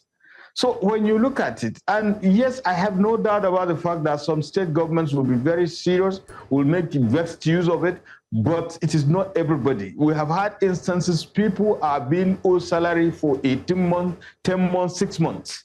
Now you are bringing in another layer that will be armed. To what extent do you think you will impress on the government to be, up and doing in, sustaining this policing system when the federal government itself has not sustained its own policing system? So these are the kind of things, and we have to be realistic. And I have heard about the fact that there will be a commission for the state. Who man the commission and what will be their powers and who check the checker? These are the issues that we should also take into cognizance. Yes, bulk of the security challenges we have, they are local. And basically the solution should be local. So, but what happened? We would have had the community policing system that is intelligence-driven, problem-solving, but we are always good as policy somersault. And I hope and pray that we'll be able to sustain, the state policing system so that it can be able to complement the policing system we have in this country. Just to follow up from what you've said, the challenges with this, yes, there are challenges. There are those who also see the light to it. But there's the argument about whether or not this bill was done also as a result of the urgency with insecurity or as a reason or as a means to score cheap political points ahead of 2027. Which side are you leaning more towards? Well, I think it might be so, but the long and short of it is that if you look at it, you have even made mention of the fact that this issue had been on for the past 3 years, but I think it has been on for more than 20 years, because some of these people that are in this, Senate now, they were once state governors. In fact, the president himself was once a state governor, and he was an advocate of state policing system. So automatically, it's not the way you look at it. And when you have an idea and you are convinced, I think it is always better to have it as the right time. So I don't want to go into nitty-gritty of the expeditious hearing of this vis-a-vis the security challenges. And bearing in mind, actually, recently the president has declared state of emergency on security in this country. And this, to what extent has this been transformed into action? We expect to hear the components in the security architectures, what roles and responsibilities have they been accorded so that they can perform it creditably. Because when you declare state of emergency, there are certain rights and privileges that need to be suspended. There are certain resources that have to be made available, and the rest of that, and see tangible things. So these are the kind of concern in respect of the fact that we are facing existential threat in terms of security in this country, because you need to go to the Northwest or North Central to know what I'm talking about, because almost on a daily basis, there are cases of kidnappings and, banditry across these parts of the country. And of course, it is beyond the North Central and the Northwest estates. So these are the kind of things I believe that should have been addressed. But hopefully, the state policing system, but by the way, almost all the states, they have one form of policing system or another, because it goes with various names. Is it Sea Watch and the rest of them, community policing and the rest of them. I think all these things need to be harmonized to make sure that they address the issue. And what is the issue? Basically, we are still grappling with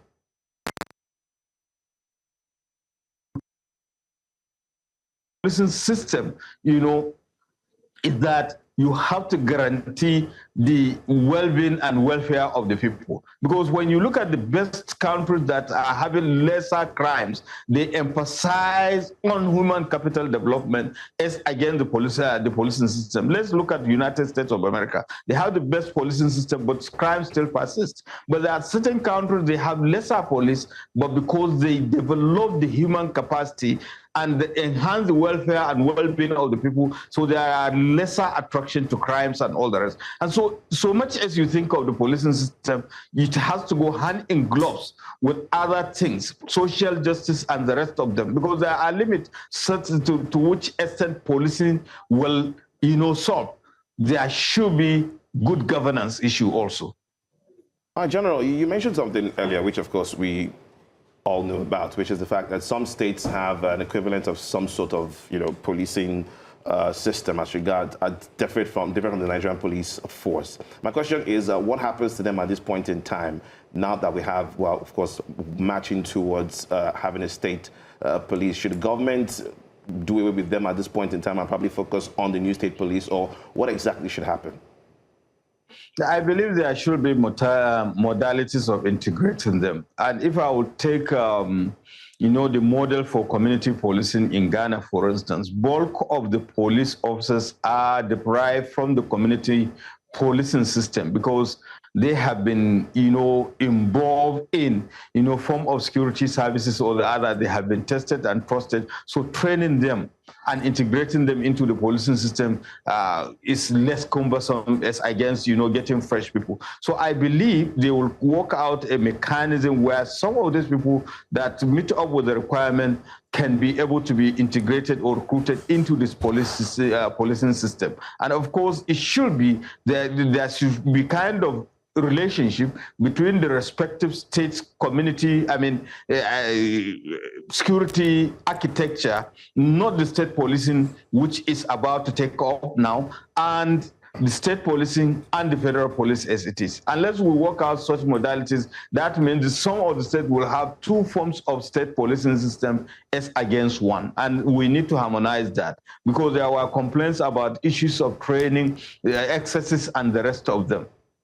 Now, General Usman, in the course of, answering Nigerians that have been asking the government to do something about insecurity, it seems this bill has been rushed, and we hope, and like you rightly alluded to, that we won't have a policy somersault on this. But I want us to go back to what you shared with us as a member of the Senior Executive Course 40 of the National Institute of Policy and Strategic Studies in Kuru. What was your recommendation at the end of the day? And I'm sure you looked at some of the fault lines that you raised, like inter-service rivalry, the command structure, and issues like that. What would be a perfect state policing system for Nigeria? Maybe not perfect, but from your studies, because you said it took over 1 year of interacting, even with members of the Nigerian police.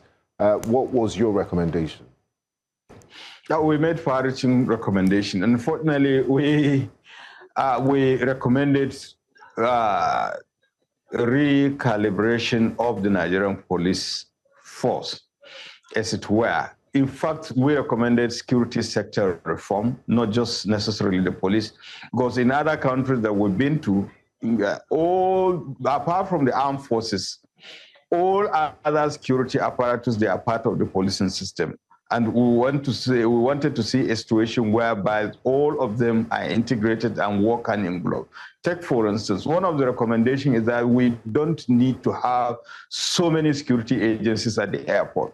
There should be an integrated system. By the time you slot in your passport, the man in DSS, the man in immigration, the man in police headquarters will be able to see. If there is a flag, they can do that.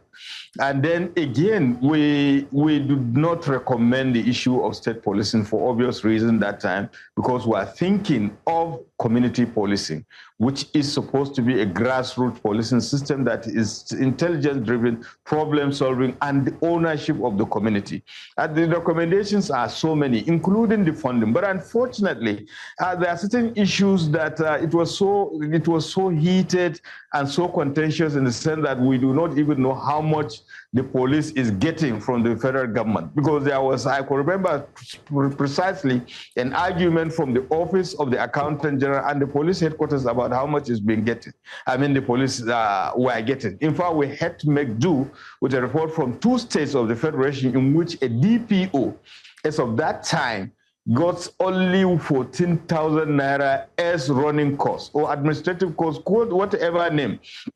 So you can imagine with 2 or 3 vehicles, what will 14,000 naira do? So there were so many recommendations, but the most important thing is to see how best we enhance the policing system that we have in terms of training, in terms of equipment, in terms of logistics, but most importantly, in terms of the welfare of the police force that time. Now, General, finally, as we, I mean, it's a done deal, and we're expecting the president to put it aside. Well, almost a done deal. Almost. Technically, not. We're not there yet, but it's looking like it's going to be a done deal. What should Nigerians look out for? I think Nigerians should be on their guards to ensure that this new policing system, the state police, is not abused, because that is one of the most greatest concern. And I've seen that when they are talking about safeguard to other components of Nigerian society, but not knowing that actually there is so much social injustice. And that is why you have other non-state actors coming up with alternative justice system in this country. So we have to be on our guard to ensure that they do the right thing. And we just hope, again, that it will complement the policing system we have in order to solve the security challenges that we're having. But I think, come to think of it, it will be a good thing, because the commissioner of police will come from the same environment, with the rest of from the state, anyway, coming from the same state. So we will have a fair understanding, an idea of what's, of dealing with the issue. Take, for instance, the federal police have a problem in getting information, not just the federal police, but the security agencies, getting information from the local and all the rest of them. So when you come from the whole environment, and I can rest assure you, the police if effectively used, they will have the capacity of solving the problem. Because the other day we were discussing with someone who has even risen to become the Inspector General of Police. He said when he was just a superintendent, there was a time he spent a whole year as a shoe shiner, you know, a cobbler in a particular community in order to track some criminal and solve the problem. We have not been seeing that, but we hope with that kind of, with the state police, they can be able to solve the problem. Because in those days, every community knows everybody, and of course there were instances when they say, well, a goat is missing. They will say, no, it is not XYZ, leave him, that one, he's a thief, he always take chicken, not goats, and all the rest. So everybody knows everybody, so we expect that to be so. Thank you so much, Brigadier Sani Usman, retired. It's been an absolute pleasure speaking with you. We keep tabs on this, we'll keep watching, and we'll call you anytime. We need your expert analysis on some of the biggest security issues in the country. Thank you, as always. Thank you so much. Watching Breakfast Central, we still have quite a lot to unpack on today's show. We'll go on a quick break, and when we return, the show continues. Stay with us.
All right, still Breakfast Central. It's time to find out what big stories are making headlines today on, of course, the frontline pages. Joining us right now is Abdul Latif. Morning, Abdul Latif. Thank you for joining us. Thank you for having me. Abdul Latif Ahmed, thanks for joining us this morning. Thank you for having me. Okay, let's get into the papers this morning. I'm not about the BFS, sorry. Good morning, Abdul Latif. Yeah, good I'm morning. just here and thinking about snail. Snail? How do you mean? Like, you know why you are doing your job, but you're thinking about food. I get that. Snail eating error. You know, I get that. I get that. It's understandable. All right. Benga? Yes, let's get straight into it. Abdul Latif, by the way, is the head of research and monitoring at News Central, is in-house, is one of us. That's why he looks so good. We're well taken care of in this organization. A great place to work, one of the best places to work. I'm living my best life. Okay, let's get straight to it. Punch newspaper, please. Can we have the Punch newspaper up? The headline says, State Police Bill lands in state assemblies. Very accelerated, and it's looking like it's going to be a foregone conclusion. Senate passes historic bill manually as electronic voting fails. Lawmakers back decentralized policing to tackle terrorism, banditry, and kidnapping. Bill empowers governors to appoint police commissioners as Senate adopts safeguards against abuse. Still on the front page of the Punch newspaper, EFCC to arraign Mayeti Allah leader in $2.53 million laundering probe. That's a serious one. Reps extend probe of airport seaport concessions. Abduction crisis. Oyo begs National Union of Teachers to end school shutdown. By the way, today is day 41 since those children and teachers were abducted in Orire local government in Oyo State, and were still begging for their safe return. ISIS funding. Federal government set to charge US-sanctioned Bureau de Change operator. Petrol remains pricey as crude crashes to $73 a barrel. Yesterday it was $77, today $73 per barrel. What's going on? Why is it not reflecting in the in the fuel pumps. Top banks raise tech budget by 43% in Q1. I guess the biggest story there. And 2027 raise, Wike Turaki camp rolls out parallel candidates. So let's start with state police here, and then we'll look at the Wike and the two PDPs. Okay. What do you make of state policing and the speed at which it's been passed? So for me, there's no argument about if we should have state policing or not. That's an argument that has been properly discussed over time, and we have reached that point in our national existence for which we know that we cannot rely on, just a centralized police. We need policing at different level of our national reality. What people have fears about is mainly in the use or abuse of police. As it is, you will already know that some of our policemen are poorly trained, they are poorly prepared, they do not have the mettle and the mental state to be seen as policemen. I think part of why we have this widespread insecurity is the failure of the police itself, because you see some of them are not properly kitted. You can tell that, in situations of emergencies, they cannot respond to that. However, with what we have now, it has moved beyond, the National Assembly. It will go to states. States will need to ratify this, and then it returns to the federal government for the final, signature to have all of that in place. So about 5 steps that we need to still go through for that to happen. But I think from the body language of our political elite, that will happen. But the major fears, are in the safe gaps, in the safety net, where some people believe that when police is in the hands of the state government, then anytime you criticize the state governor, for example, they are free to come pick you up. But all of those safeguards will be embedded, in the police rules and regulations. But it's the establishment of this state policing. Is it up to the discretion of state governors? Because states like Akwa Ibom, for example, they have little or no security threats. They wouldn't need to establish state police. So the idea that you do not have much threats or you do not have much security challenges in your state does not foreclose that you should not have a state police, because the job of the police, apart from ensuring they bust crimes, there's also the need to maintain, law and order. And you cannot tell when law and order will break down, because there are people, from the statistics and the data we have, I think 1 in every 2 Nigerians is mentally unstable, and what it means is that. So that is what he said. One person is not necessarily us. We may not be amongst them. We may not be amongst them. But the idea. Know the people that is on but the idea is that there's a tendency for somebody to want to start something. I'll give you an example. We had some days back somewhere in Kaduna where a woman, an Islamic scholar, female teacher, was looking for a location, a venue where an event was going on for which she wanted to attend. And then somebody just accused her of, being a kidnapper. Nobody stopped to interrogate to say, what is the evidence for which she's a kidnapper? Because it's never written on the face. And then you can say, okay, if you say you're a teacher, can you give us the names of your co-teachers or your students? Somebody who can confirm, or the subject that you teach. Somebody that can confirm that indeed you're a teacher. It means that something failed in the minds of these people. It means that education failed. It means that they are not mentally at a place where they can look at things and say, this could be my mother, or this could be my cousin, or this could be my in-laws' relation. So they just went on and then they killed her. Very sad. Those people in that community, you should check their brains. People cannot be normal and then they will set someone on fire. It happened also in Uromi, where people who were seen as, they were supposed to look like hunters, were said to be bandits. Just the mere, holding cutlasses and looking like you're dressed for the farm does not make you a bandit. Things like that. So, in essence, if we look at the need for the state policing, we also have to look at the modalities to ensure that we have proper policemen. You should look at the police officer and say, you know what, I have classified information or I have important information for you that can aid your policing. But you know what it is in Nigeria? You are almost afraid to meet a police officer and say, see, I think something terrible is happening there.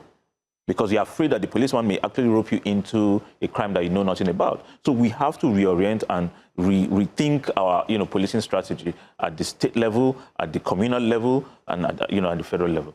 So what should governors be looking out for in terms of recruitment now, as they, of course, be making moves to set up their own state police? Yeah. So and who finances? Thank you. So the finances should be combined. Personally, my own personal opinion should be that you have still the federal government financing the police, but you could have, retirement, what do you call it? Retirement benefits coming from the state. There has to be a synergy of some sort to say that, no one person has a full control over what happens. But it gives governors better power and response time to crime. And when you look at recruitment now, people will say, oh, Nigerians are usually biased in terms of, oh, this person is my brother, is my friend, is my tribal person. Nigerians or Africans generally need to move beyond the basal level of thinking, where you have to see everything at the level of a tribe, ethnic, or religious group. People who are more evolved than we are, no apologies, because you can see it either from their comportment, from the way they analyze issues.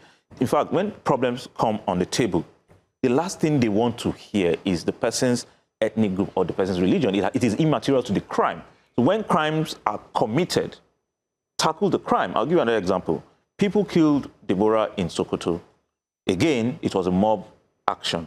They were arrested, right, by the police. But at the end of the day, the entire system ensured that these people who were arrested were released.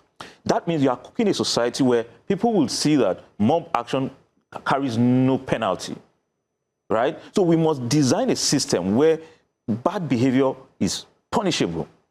Good behavior is commended. And then people begin to rethink and say, okay, yes, we trust the system. So regardless of the nomenclature, you can say state policing, you can say local policing, you can say federal. If you do not reorient and retool the thinking of the average policeman and even the society to trust the police, we'll return to the same, problems.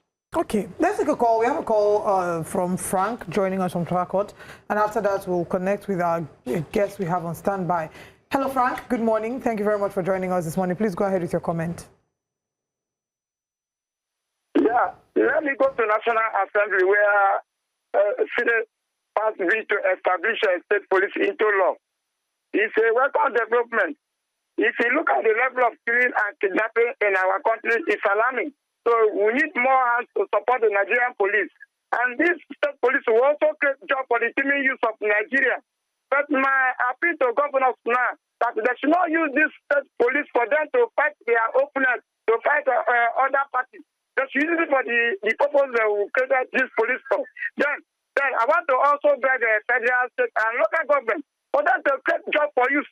This will also help to reduce this killing and kidnapping in our country. Thank you, and God bless you all. Thank you very much, Frank, for that. Okay, the conversations about state police is still ongoing whilst we await the two-thirds assent from the various houses of assembly, state houses of assembly, as well as that from the president. Let's move on to another conversation. The Federal High Court in Abuja on Wednesday fixed the 30th of June 2026 for a ruling on an application by activists and the 2027 presidential candidate of the African Action Congress AAC, Omoyele Sowore, seeking the restoration of his bail and the setting aside of a bench warrant issued against him. Justice Mohammed Umar adjourned the matter after parties adopted their processes in the application. Now, the court had on the 16th of June revoked Sowore's bail and issued a bench warrant for his arrest after he failed to appear in court for his trial on allegations bordering on cybercrime and criminal defamation. The Department of State Services, DSS, is prosecuting Sowore over alleged criminal defamation arising from claims that he referred to President Bola Tinubu as a criminal in posts made on his official X and Facebook account. We're joined this morning by the National Publicity Secretary of the AAC, Rex I. Eland. Good morning. Thank you very much for joining us. Good morning, and thank you for having me. All right. Can you please bring us up to speed with the case of Mr. Omoyele Sowore? We saw the last update we had was that he was being carried or taken away by the DSS right from the courtroom. What's the current situation? Well, I would say that he was taken by the correctional center, The time the DSS attempted to take him was when, I think that was on Monday, when we had serious resistance at the gates and we refused them to take him out. And eventually, the correctional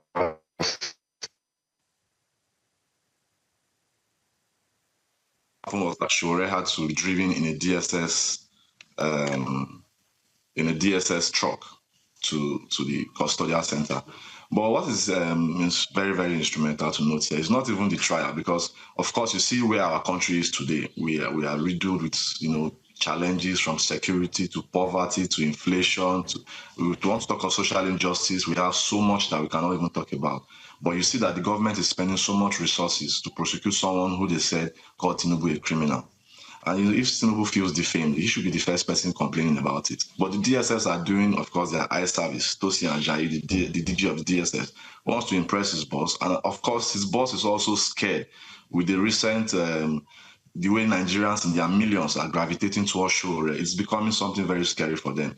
Over time, they've been used to, sponsoring narratives and propaganda to get people distracted or to get people ridicule Shore or mock him, call him messaging and what have you. But this time around, the present reality of Nigerians is beginning to make them wonder, where will our freedom come from? Is there respite for us? Is there hope? Can we look into the future and believe that there's a better country ahead of us? And that brings them to Shore, because he's the only vocal voice at the point in time that is speaking truth to power bluntly, the way it should be. Tinubu is failing. The security agencies are failing. We are just talking of state policing now. The statistics of how many governors he has, coerced to his side are going to be the ones managing this police you are talking about. Even the federal police that is on ground, we fought for them that they should be removed from contributory pension scheme. The National Assembly, after these guys had so many protests, had to sleep and wake at their complex, did their own part. But Tinubu till now has not signed that bill. So that shows you where our priorities are. I'm talking of the government. They are not interested in policing Nigerians. They are interested in getting a force that can be used locally by their governors to stifle opposition and to get the elections ready for them in 2027. Of course, Tinubu knows that Nigerians, the majority of Nigerians do not approve of him, do not like him, are not benefiting from his anti-people's policies. And he knows for sure that the only way out is the Ekiti style, the Ekiti model, where they have to go and buy votes where they need to buy votes, manipulate results where they need to manipulate results with underpaid professors who they will call collation officers, or use thugs to scatter elections wherever they feel they are not going to be favored. So it's time for us to stop. We can have these conversations, analyze these court cases, analyze the adjournment and the rest, but it's not just Shore that is in prison. It is the Nigerian people, our commonwealth, our dignity as humans and citizens, our space, our civic space as citizens is in prison. It's not just Shore. So the issue about the judge, Justice Umar, who suddenly revoked Shore's bail. Shore, mind you, a lot of you who report know that Shore's home is, the second home is almost the court, because it's always there every week. Shore is in and out of the court. So for a judge who failed to show up on the date that he set aside for ruling, that was the 15th, he did not show up. We were in his court for hours. And he was in the court complex, but he didn't show up. Was there an explanation as to why the judge did not show up in court that day? Was there an explanation as to why the judge did not show up in court? To attend, he even suggested dates to the court. But what happened? Justice Umar came up the next day, and all he had to do was revoke Shore's bail and issue a bench warrant for his arrest. Usually people who run from the courts or run from justice are the ones that we should be worried about, are they going to jump bail or not Shore, who has set his life aside, in fact has sacrificed his life in the last 3 decades. He has never run from trial, not even treasonable. The treason trial of Buhari or Tinubu that he has run away from is now the defamation of Tinubu, who was called a criminal. Whereas someone like Reno Omokri, who went and dug out, hard fact evidence to show that Tinubu himself is a drug lord who forfeited his monies in America for, participating in illicit drug trade, has been rewarded as an ambassador somewhere else. So this shows to Nigerian people how unserious this government is, how disconnected they are from the present realities of the Nigerian people. They are not concerned about fixing the economy. They're not concerned about securing Nigerians, which is their primary responsibility. They have failed woefully in doing that. And now they are coming to give Nigerians the gimmicks of state policing. Besides, as the African Action Congress, we have, we are sympathetic towards the direction of the state policing. But just like someone said in your studio, there has to be measures in place to ensure that they have a standard procedure for all of them. even if they are going to be trained from the federal police or whatever it is, there should be a minimum standard, not just putting people with arms in the control of state governors who by themselves have shown how irresponsible they are. They can't even allow the local governments have autonomy. These are the kind of governors you expect to use police and police Nigerians or to fight their opponents. This is election time Nigerians, and this gimmicks is not going to last. We are going to be here to expose all of these shenanigans of the Tinubu's government, all their mischief and the anti-people's policies that are against our well-being as Nigerians. So, but I just want to say to you that Shore's prosecution is like the forerunning phase for this revolution, and it has begun. And Tinubu will soon realize that the power of Nigerian people is far and incomparably greater than the power of those in power, those in government. All right, Rex, as we count down to, of course, June 30, we're court hearing Shore's bill application. What do the AAC expect from that process? And also, if things do not go the way you expected, what's your next line of action? Well, I don't want to spread the courts, but you recall that this same judge, Justice Mohammed Garba Umar, was the same judge who asked a lawyer, Marshal Abubakar, to kneel in court. I've never heard that before. I was embarrassed that this was happening in 2026. I've been in that judge's court, that Justice Umar's court, several times, and you could see, you don't even need, even a blind man could see visibly on his face how biased he was, how sometimes he gets so angry, he cannot even pretend and hide his countenance. You know, we've seen so much of that. So for such a judge who has also refused to recuse himself from Shore's case, we are not expecting so much from him. But like Shore will always say, we don't go to the courts just because we expect them to give us justice. We also go there because we want to bring justice to the courts. And you see how uncomfortable they are each time we come to the court. But one thing is sure, whatever Justice Umar's decision or ruling is going to be, it has nothing to do with the people's revolution. And when it is time, Justice Umar himself, I pray he doesn't listen on the ugly side of history, that the revolution we, note him as one of those who became our oppressors over time. People have been complaining about the judiciary, and it's time for us to see through it. Justice Umar is going to show us what we want to see. Let's see how competent or unbiased the judiciary can be. But like I said, for someone like Justice Umar, I'm not expecting so much from him. But whatever he wants to do not be deceived. It's also connected to the government in power. And at the end of the day, like I said, the people's resistance will always outpower the people in power.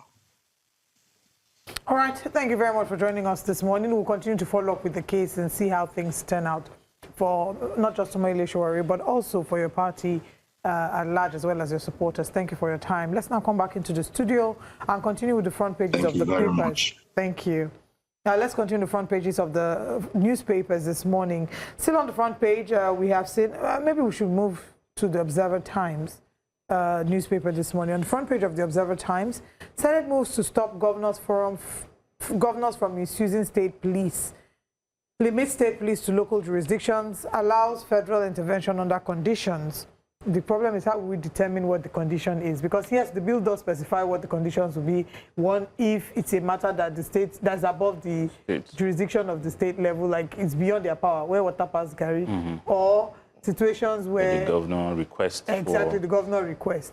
But then Benga always makes a joke, say LAPD and YPD. It might be an issue there when they'll come and say, no, this is our jurisdiction. PD, Zamfara PD. Well, generally you have a situation whereby someone commits a crime in one state and moves to another state. And then, in fact, let me even say that. Let me even add arrest, the prison, justice system, is it still, of course, it will still be Nigerian justice system. Yeah, definitely. The cells, the offices, do we have the necessary infrastructure? That is it. So in terms of financing, in terms of training, these are some of the areas that I'm very much concerned about, because you cannot deliver what you do not have. You are not expecting a policeman who has the thinking, of a 1960 recruit, to police like a 21st century kind of person. So the thinking has to change. For example, the other time we were talking about how does how do you determine who becomes a police officer in a state, for example. If someone who is born in Lagos has lived all his life, let's say, in Port Harcourt, and knows Port Harcourt better than Lagos, who is going to say that he's not qualified to be a police officer in Port Harcourt, even though he's originally from Lagos? So we have to, even move beyond the needless benchmarking of issues around the states of origin. state of residence is fine. Where you are resident, where you pay taxes, where you have proven your mettle as a good citizen, it is enough for you to be, qualified to police that place, as against you saying, oh, it has to be my statesperson or this other person's family member. Okay, still on the front page of the Observer's Times, rather. Federal government inaugurates Poverty Intelligence Lab to strengthen interventions. Please, which one is poverty intelligence? Do you need poverty? High-sounding names, words, ultra-modern car park. You get there and you don't see that need poverty intelligence. You don't need poverty. You just need to walk through the streets of Lagos. You need to walk through the streets of Ibadan, through the streets of Enugu, to know that a lot of Nigerians. In fact, it's even the World Bank reports show that most Nigerians live below $1. They're not saying that they don't see this poverty or they don't know. What the Poverty Intelligence Lab will do is to strengthen interventions, maybe telling them that these handouts are not sustainable. Yes, you should teach a man to fish rather than... But they should know ordinarily. Let me give you an example. But they can't know. They need to know through that Poverty Intelligence Lab. Okay, well, let me give you an example. You have, how much is our minimum wage again? 70,000. 70,000. Yeah. I can bet you that no Nigerian can feed properly on 70,000 for 30 days. Now, if you cannot feed properly for 30 days on 70,000, it means that you have high propensity for theft, for lies, for sharp practices, for dishonesty. So you want to humanize a person, but you are not paying him the dues that will make him live an honest living. There's no amount of preaching, sermonization that will make somebody become honest because he cannot feed himself. And then so every full-blown man most likely has at least one dependent. How does he navigate? You're paying 70,000 and you're not talking about his home needs, his power, utilities, transportation, even the clothes he's going to put on. How does he navigate? And so you are trying to, you're trying to figure out a poverty intelligence unit when even the structures, are dehumanizing. They make it nearly impossible for anybody to have purposeful or honest living. Why do we like to set up high-sounding names and all these committees? Intelligence lab. Can you just go ahead and deal with sort the problems out? I think it's a problem with the average black person. You have to sound high. You have to sound, big verbose words to make it look like you're doing something. See, if you're doing something, people will feel it on the streets. You can see it in the lives of people who see you as a leader, and they feel heartened. Because most of the time, it's not about how much money you give to people. It's how much value do you place on their lives. If there's an accident now, in how many minutes will it take for the state to respond to that? I heard the other day that there's Estonia, where you have a centralized identity for your health, for your banking, for your insurance, for your, everything. But here, Nigerians will create a problem around the NIN that should ordinarily be our centralized, identity. You will now have multiple identities because people need to make money in some way or mess up. In fact, we reward inefficiencies, and that's the problem with the country. Okay. On the front page still, ex-Kano Governor Kwankwaso issues 24-hour ultimatum to Primate Ayodele. Kogi internally generated revenue hits.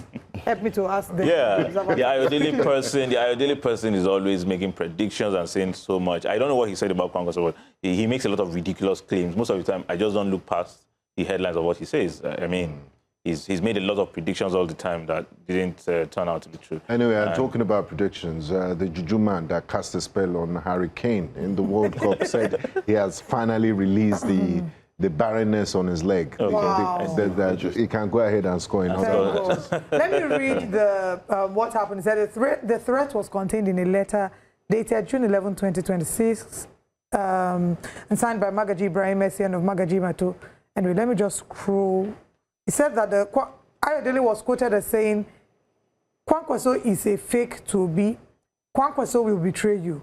Kwankwaso has been paid to be vice president to Obi.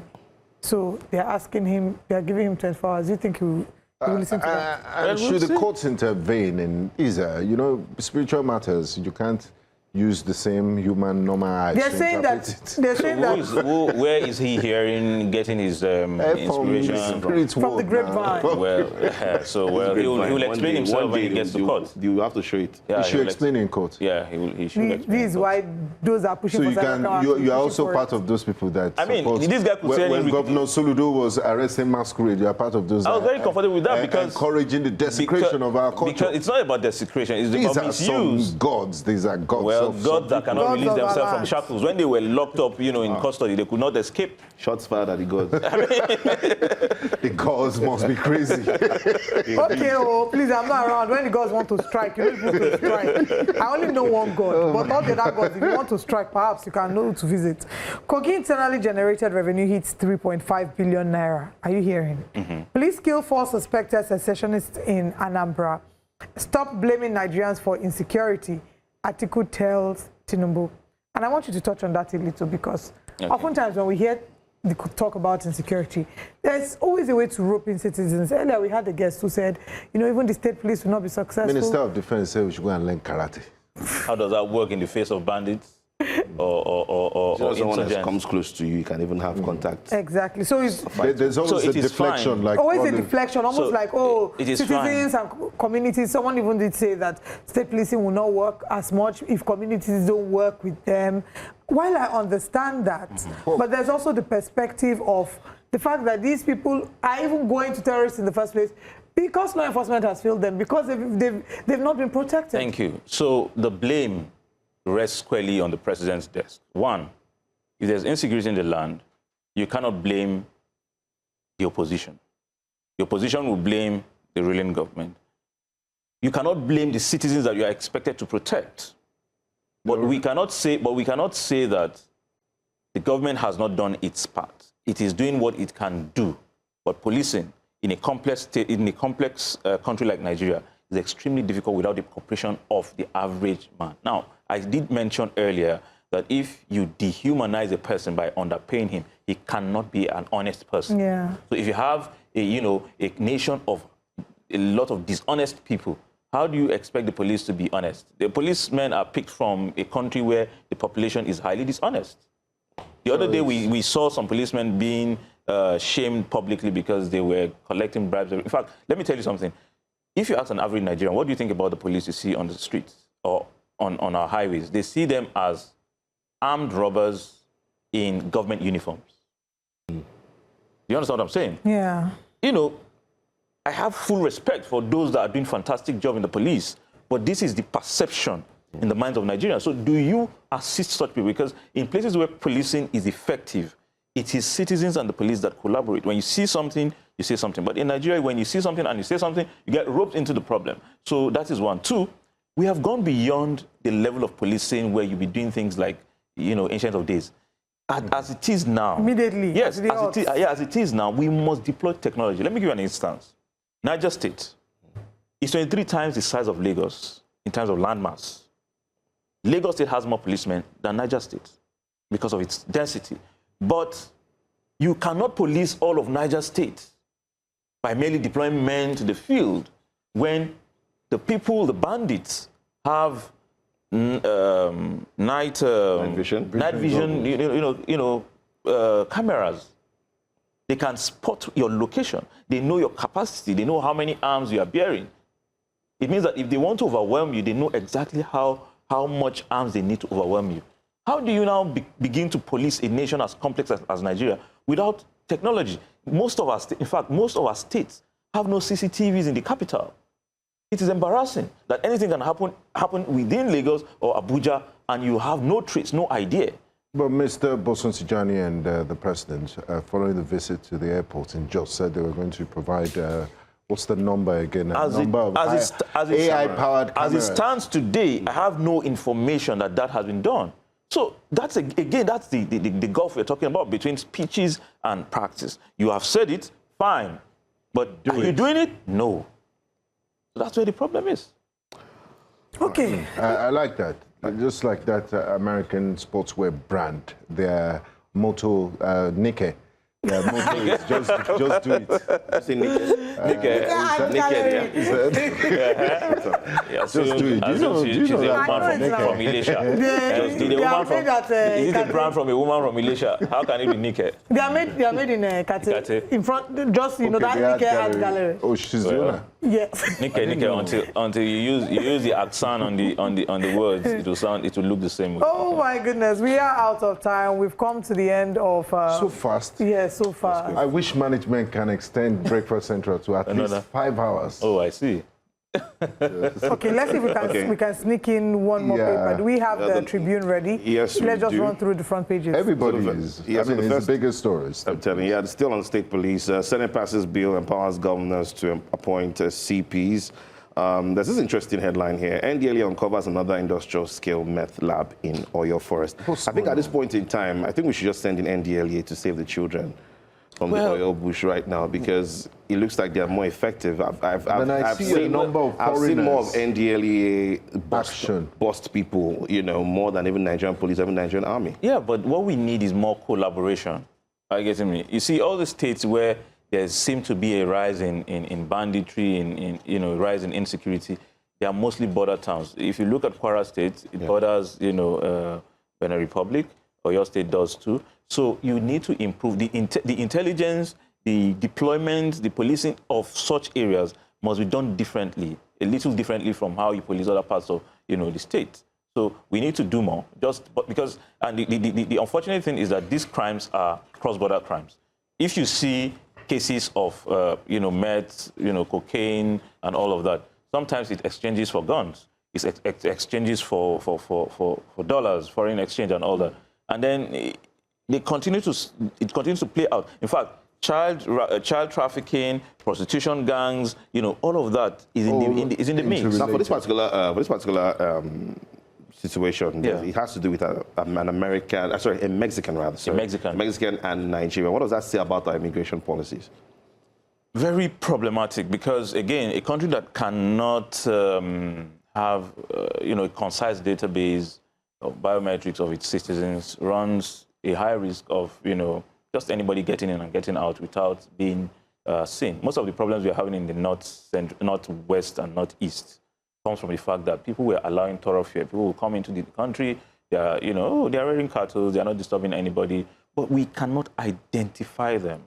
So when there's a problem and somebody who has come to graze his cattle in Nigeria has gone to as far as Jos or Benue State, destroys people's farms, runs back through Katsina, and while he's moving, nobody thinks he's a threat to them because he looks like them. But they never knew that this person who looks like them someday will come back, and begin to attack them. Exactly. So we must look at things from a very... And let me tell you something. It also boils down to the fact that when you leave people highly uneducated, unenlightened, where they should ordinarily see danger, they don't see danger, because they have not mentally evolved to the point where they can read in between the lines how risky it is for people who are not Nigerians to come into Nigeria. Even if they do not pose immediate security threat, we should know their number, because we made provision for our policing and we didn't make provision for extra people coming all the way from Mali. People who have had interactions, with ICs and all these militant groups. So if you allow people to just come in and go out, sometimes they actually will have all the time to build their camps here, go back home, and tell others that home is ready somewhere in Nigeria. Thank you very much, Ablatif. Always a pleasure speaking with you. Thank you for having me. Fantastic analysis as always. All right, Gbenga, are you about to end on a dry joke note? No, I just thought, but we don't have time. 17 Ondo students in trouble over viral West African WAEC sign-out celebration videos. The university, the governor of Kogi State has also banned university students from elaborate celebrations that just finish and go out. And I agree with them. You've not even seen the outside world. They have no idea what they're coming into. Yeah, you don't even have no idea. Yeah, what's the celebration? But then again, I think it's a hassle in Nigerian universities now. If I could go back, I would celebrate every milestone. That process is not. You can celebrate, but celebrate like intelligent people. Yeah. There are things that should be. I mean, you see people. You see people using. We should actually start our wake-up conversations tomorrow. Using all forms of. more dirt, you know, doing a lot of things that are just not The most healthy. thing I know they do for celebration is you wear white shirt, all your friends will sign on it. That would look normal. Some drive roughly. But when they drink, when they use bottles, break bottles, and you know, it's just. You left school a long time ago. Please, so things have changed. Speak for yourself. Let me protect your My age on ancestors, this speak for program. yourself. Thank you for joining us. We'll see you tomorrow. Where is Bell? Not ring bell today.